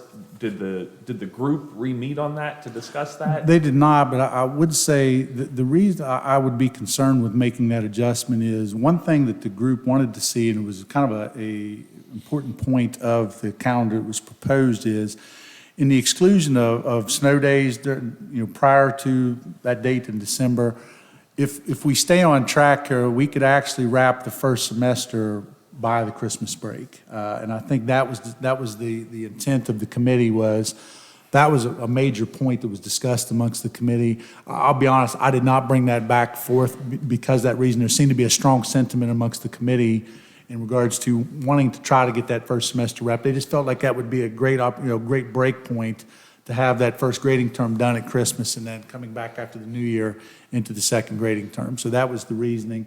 I can tell you, I've received feedback from that in my household that they don't like the 22nd and 23rd. I indicate I go on the will of the committee in this instance, but I do think there is value in terms of that, trying to get that first semester wrapped prior to Christmas. Where the Christmas day falls in is always sometimes an issue in terms of how many days in advance of it. But that I did want to, if the board feels that we should take that for reconsideration, I could certainly bring that to the committee if the board feels that that is important. We would just have to bring this back on the 28th. But that, of all the things that was mentioned, that seemed to be one thing that was consistent amongst, I think at least 2 of the 3 letters referenced that. All 3 of them. Did all 3 of them? Unless I got my numbers wrong. But, I mean, the only thing I would request is for next year's preparation, if no consideration further this year, to look at the amount of students, look at our attendance rates on Christmas Eve next year. Again, if our goal is ultimately to educate them, we can't if they're not here, and if that's something that the parents of the county are going to make the decision on. Yeah, I thought the one suggestion that had some interesting options in terms of bringing kids back in those days after Christmas but before the new year. I have no faith any education will be done. I personally have always felt, and I think I get disagreement among some folks. I feel like sometimes Christmas break is too long. I just feel like that's a really sustained period of time where we don't have contact with kids. We're not getting meals served to them. I mean, I do the length of time sometimes between when we get off in December and when we come back. And it just feels like inevitably, and this year was a case in point, we typically run into some bad weather in early January that often, I mean, I don't know if it happens every year, but it's happened numerous years where that first couple weeks in January is sometimes pretty hairy for us. And this year was particularly bad. Okay, any other comments? Okay, I call the vote. Voting is open.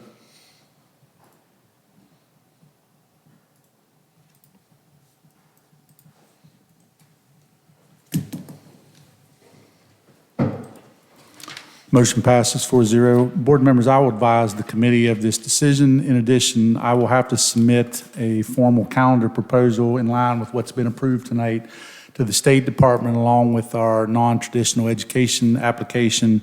The state will review that. If they have any concerns, they would kick it back. If not, that would be placed on the state board agenda for potential approval by the state board.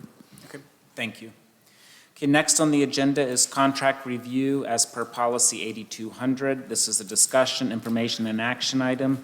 It's recommended that the board approve Prodigy as the internet provider for Preston County Schools effective July 1st, 2025 for a 3-year term with 2 1-year optional renewals with a monthly cost of $9,750 and an annual yearly cost of $117,000. May I get that motion? So moved. Moved by Mr. Kisner. Second. Second by Mr. Zigray. Okay, discussion?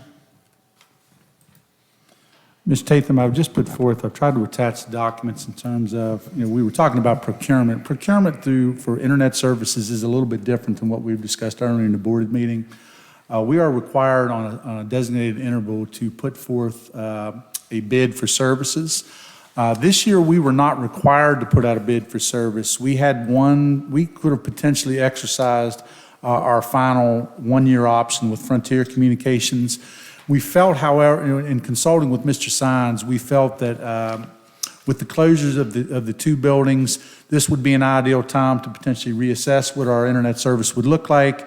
It would give us the option to ask for some higher bandwidth totals just to see if those totals would cycle down. And what we saw was a substantial drop in terms of our monthly costs. Certain bandwidth totals, I think a 1 gig circuit, I think we saw an approximately anywhere from $550 to $600 reduction in what we're paying currently versus what we'll be paying next year. So what this process gave us the ability to do was to, in essence, increase our bandwidth at several school locations, yet shed substantial amount of cost. We're going to save approximately $20,000 annually. However, we're going to be able to increase our internet services. And this is not speaking poorly of Frontier, but this also is an opportunity in which we are being able to move with a local service provider. We feel very confident that we'll get a high level of customer service from Prodigy. But I'm not going to say that we got poor service. Now, this is probably a bad week to say this because Frontier had 2 major outages last week. Not all their fault, guys. There were 2 cut fiber cables which contributed to that. But yeah, if you ask people this week, they'd probably say this was the time to move. But we did follow all procurement process. E-rate requires the posting of a Form 470 for at least 28 days. We actually did that in excess of 28 days. I think we extended it about another week.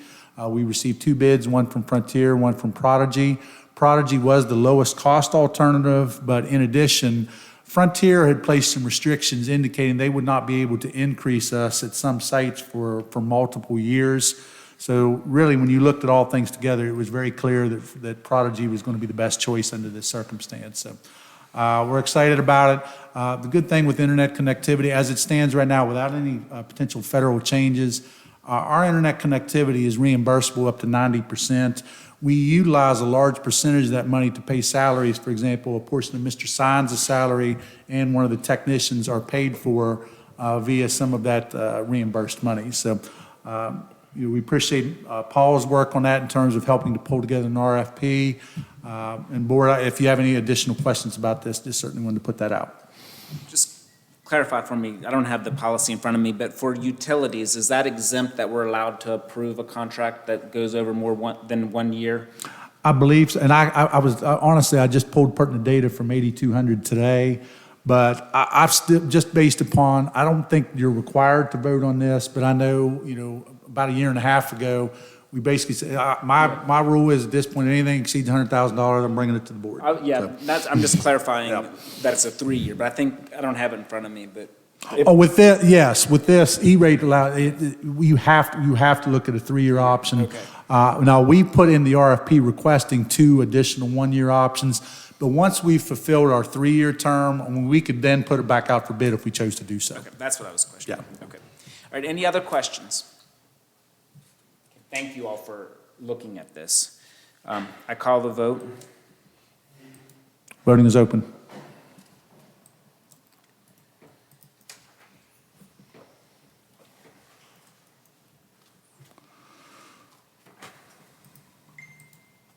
Motion passes 4-0. While we're still on this agenda item, Mr. Martin, based on what Ms. Kisner was saying earlier about bid processes, if this agenda item was changed a little bit, instead of just being a contract review, but keeping the policy 8200, this could be a place where future RFPs Discussions would be dropped for the public to see. Yeah, because that's been long going. That's a good idea. Because it's the same policy. Yeah. Okay. Next on the agenda is the levy check report for March 24th, 2025. This is an information item and it's provided to the public. Is there any questions? Not hearing any. Next on the agenda is the schedule of checks to be written. This is an action item. Need a motion to approve the schedule of checks to be written. So moved. Okay, moved by Mr. Hovatter. Second. Second by Mr. Zigray. Questions or discussion? Okay. Not hearing any, I call the vote. Maybe. Voting is open.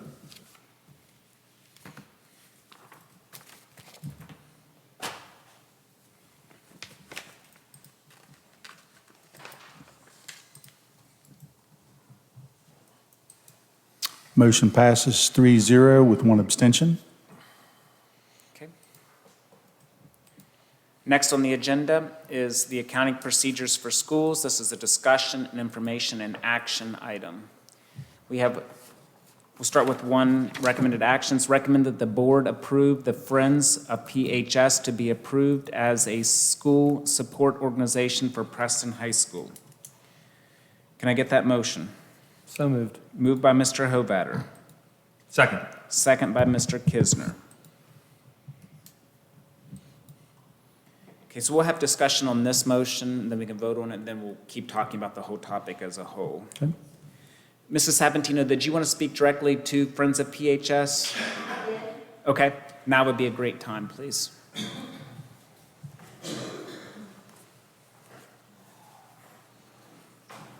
And thank you for your patience and willing to wait. You're welcome, you're welcome. Thank you, guys. I appreciate it. So I do have some concerns with the approval of that particular organization. Okay. A couple different things. First of all, it appears to me after reviewing the documentation that we finally received, there's several things in question that I have. And a lot of the procedures that I have to follow are the same procedures that they should be following. And those procedures are not being followed. So myself looking at it on my end, when the auditors come in, the school is written up for a lot of these school support organizations, and I think they're great to have them. However, it shows up on our audit reports, and I don't particularly care for that because when it goes to those organizations, it's out of my control. I can control what I do and what we do within the school, but I can't control what they do. Okay. And my background was in finance and banking for over 20 years, so I probably look a little more in depth at some of the things that are done, but at the same time, there's a lot of dual control procedures that are not being followed. One of the things I noticed, for example, is they're only requiring one signature on a check. We're required to have two. A debit card is used a lot of times, and that gives them the access to withdraw cash. Well, there could be other receipts and documentations that they're not providing, but there's multiple things that I really question with descriptions on deposit tickets, with checks being written for even amounts to reimburse individuals that are part of Friends of Preston. And those are just a few of the concerns that I have. So I don't want to mention names. That might be something, that we need to go into a session to discuss. But at this time, we're less than 2 months out for school being over. So they have been, from the first statement I got, finally, it was July of 22. I've requested this information multiple times. I want to say at least 4 to 5 times before I finally received it this year. And then I just got the rest of the stuff here approximately 2 weeks ago, things that I was missing and so on and so forth. But, funding is a big thing, and that is something that I look at that I have a lot of questions about and a lot of concerns about. And I feel that I need to bring it to your attention because ultimately it comes back on you all as well. So you say when you're getting a debit card, you're not getting the receipt to go with right. that? So, for example, like if they go to the ATM and Right. withdraw $300 in cash, where is that cash going? Because that's something we can't keep at school other than starting cash for an athletic event Right. or a dance or something like that. Or going to the bank and instead of writing a check, they're doing a debit within the bank. So that would either be a cash or that would be where they issued them possibly an official check. But we have no documentation saying, okay, you got $300 in cash, where did it go? Or you wrote a check to reimburse yourself And I find it odd that it's always even amounts. Like, if you purchase something, Should be very rarely is it 59 even an cents. amount. Yeah. And if you have a check and you also have a debit card, there's no reason you should be doing that. Another thing is they have PayPal. Like, there's a lot of concerns. I mean, those are some of the major concerns, but, you know, large deposits that are coming in with no description, like who's donating this money? Like, I can't just write on one of my deposit ticket, see attached receipts. Like, that doesn't work. Like, I have to list either a check number, a name, or something like that. So I don't find that these school support organizations are being held accountable at the same level as the school or the county. And this is, we are opening ourselves up completely for someone embezzling money by doing this stuff, this kind of stuff. I've seen it happen multiple times. And there's no dual control, not when you have one signature.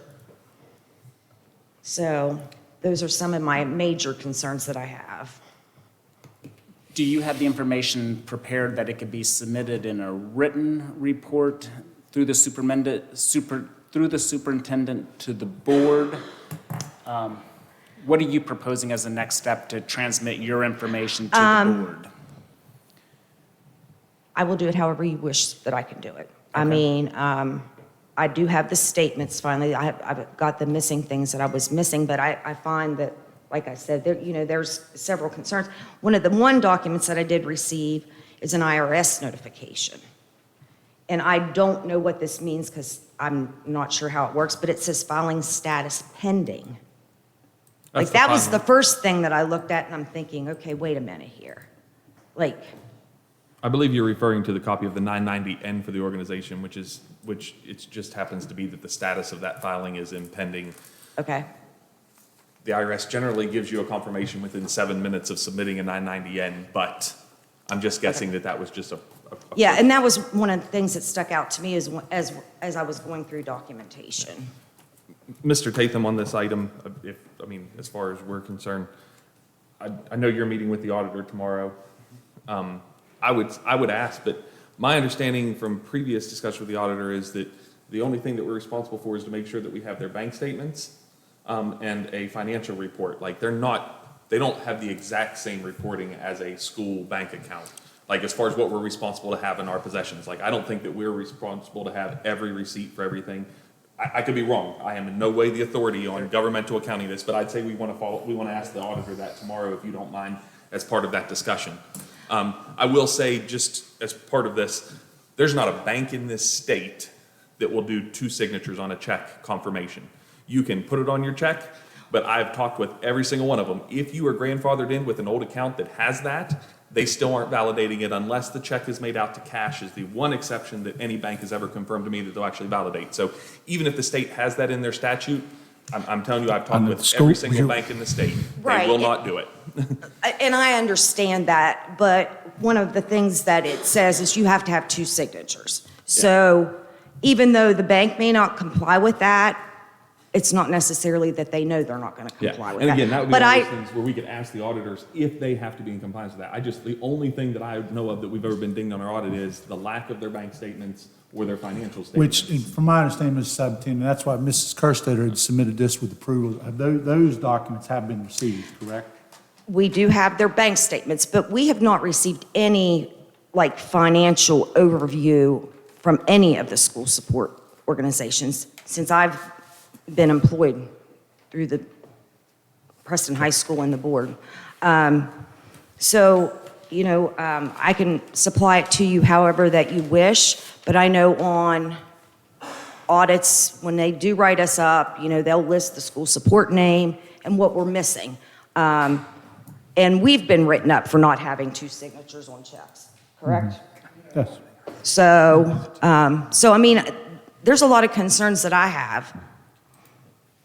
And I appreciate that. The only other thing that I would say is on our audit this year, we had several organizations that did not get dinged in the audit which would lead me to believe that we must have some kind of financial statement from them, because we have organizations that we certainly did get dinged for not having those. Now, again, auditors pull a sample subset of data as opposed to always, the whole thing. Like, they may say, we looked at one organization, and from that, we'll pass you saying, we looked at 25% or 50%. Well, But I do recall when the auditor was here this year, that stuff was brought to me just a few days prior to, and it was just bank statements, so it had not been approved. That was quite a long discussion of trying to even have them comply that they were a school support organization. So, Mrs. Sabatino, to clarify, so do you have specific Statements? statements and specific concerns about those statements? Yes. That you feel that the board Should know, yes. Okay, I make a motion that we enter executive session to discuss material that Mrs. Sabatino wants to share with us about the school support organization, and this is in compliance with the open meeting law of statute 6-9A-4 to 6. second.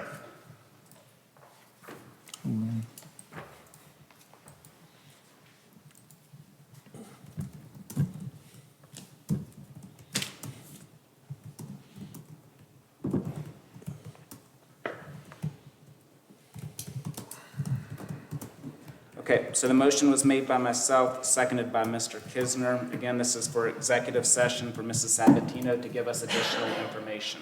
Is there any discussion regarding the motion? Okay, not hearing any? Is this a Voice vote. Okay, voice vote, starting with Mr. Zigray. Yes. Yes. Yes. Yes. Motion passes 4-0 at 9:48. Kisner to resume open session, seconded by Mr. Zigray. Is there any discussion? Not hearing any, I call the vote. Voice vote. Voice vote, starting with Mr. Hovatter. Yes. Yes. Yes. Yes. Motion passes 4-0 at 10:33. Is live stream on? Okay, are you ready, Mr. Martin? Yep. Okay, we had an executive session to hear an employee's concerns. No action was taken. Okay, we had a motion on the floor to approve a support organization. I move that we postpone this matter to a future undetermined date. Second.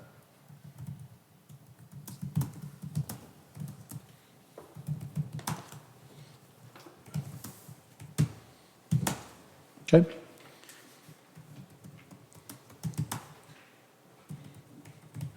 Okay, the motion was made to postpone. It was seconded by Mr. Hovatter. And is there any discussion on the motion? Okay. Not hearing any. Is this a voice vote? Yep. Okay, we'll start with Mr. Zigray. Yes. No. Yes. Yes. Motion passes 3-1. Okay, so we're still under the agenda heading of accounting procedures for schools. Mr. Martin, can you give us an update on I think the other two organizations we're waiting for documentation on? Well, the original, the motion was made at the last reference to PHS FFA, when in actuality, they are a school affiliate, they're not a school affiliate organization, they operate through the school account. So we do need to have communications with the FFA alumni group, which I've had contact with Mrs. Funk and need to speak with Mrs. Galloway. The PHS band boosters have provided all of the requisite forms, and they have applied for, or reapplied for an FEIN number, which all of that information was included in executive content. I have not received any additional information from the PHS athletic boosters. However, their information has a 30-day timeline comparative to tonight. So the two organizations I've had direct communications with were Friends of PHS and the band boosters. I've just had initial conversations with the FFA alumni. However, the FFA alumni have not been noted in any of the previous Audits. audits thus far. Okay. But we need to get a similar set of information from the FFA alumni. Okay. Can we try to get that? Yep. Tied it up by the next meeting? Yes. Okay, also at the last meeting, we had, the board voted to give 30 days for the 3 organizations, Band Boosters, PHS, FFA, which I guess would be the FFA Alumni. Athletic Boosters, and Friends of PHS. They had 30 days to provide annual financial statements, fundraising profit and loss statements for fundraising activities, bank reconciliations, and monthly bank statements. Where do we stand on those 4? I have not received those yet. Have we made contact with them that they know? Yes, I mean, the contact made was actually provided in the board's agenda under the administrative content. I would like to make a motion that all organizations, all support organizations provide those same 4 documents. Second. Okay, so a motion was made by myself and seconded by Mr. Kisner that all school support organizations provide the same annual financial statements, fundraising profit and loss statements for fundraising activities, bank reconciliations, and monthly bank statements to the board. Is there discussion regarding that motion? Mr. Hovat or Mr. Kisner? I assume we're just discussing the most recent fiscal year or calendar year, depending upon the organization. I think for the one that we said for before, it was for the fiscal year ending June 30th, 2024. Yeah. So last year. Yeah. That could be the case. None of these organizations would be required to follow a fiscal year, but we can say that's the period. That's what I was clarifying. Yeah, that's the period that we would like. Just so that all the organizations are under the same requirements. So can you repeat that, Mr. Tatham? Yeah, it's basically the same motion that we made before. It's just all support organizations for the same things. Okay. Let's see if I can.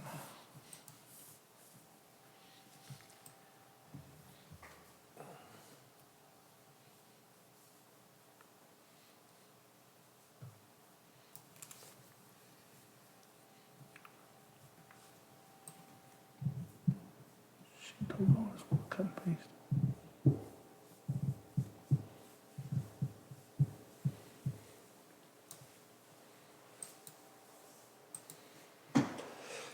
So basically the same subset of information that was requested on a 30-day interval, you're wanting that from the remaining groups, all other additional county. Yes. Okay, you have a timeline? We can put 30 days, but I mean, obviously, any progress Okay. is appreciated, but.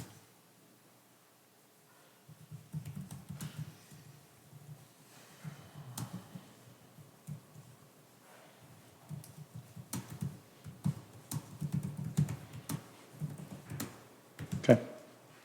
Okay, is this a computer vote? No. Okay. So this will be a voice vote. I'll call the vote. I'll start first. I vote yes. Yes. Yes. Yes.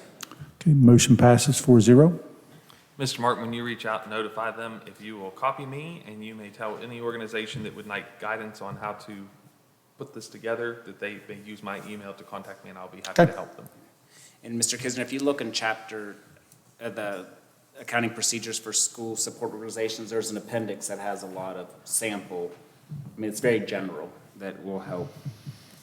I also would like to, Mr. Martin, to kind of get on your schedule of things. Can you start developing a rough policy submission to the board that we can provide to, that the board can consider, but basically for support organizations to make them fully compliant with the accounting procedures for Yes, support I'd add a organizations? notation that you're seeking the development of a local policy related to school support organizations for the board's review. Okay. Anything else under this agenda item?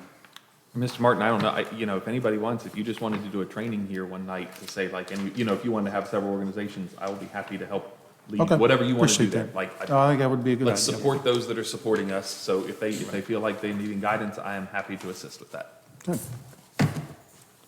Okay. All right, nothing else. Next on the agenda is the maintenance work order system. Mr. Martin, anything you want to tell us? No additional updates other than what was provided. Okay. Any questions from the board? Yeah, I got one. It was pointed out to me that Kingwood Elementary gym is in pretty bad shape on the exterior. Yes, Mr. Ziegler, I've sent for one prospective vendor to see if we can get an assessed quote. I mean, for the scope of that work, though, it's likely we'll probably need at least 3 vendors, but I do have, just haven't gotten word back as to when they'll come out to assess. All right, thank you.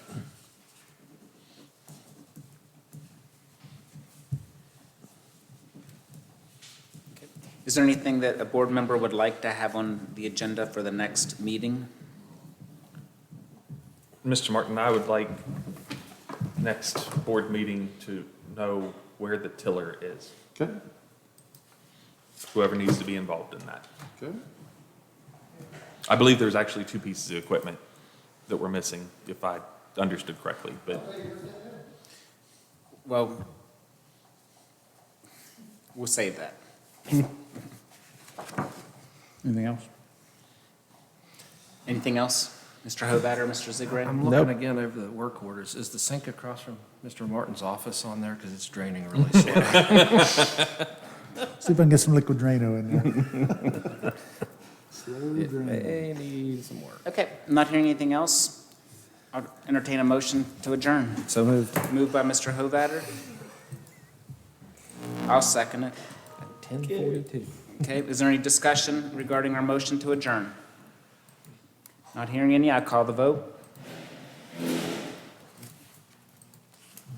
Voting is open.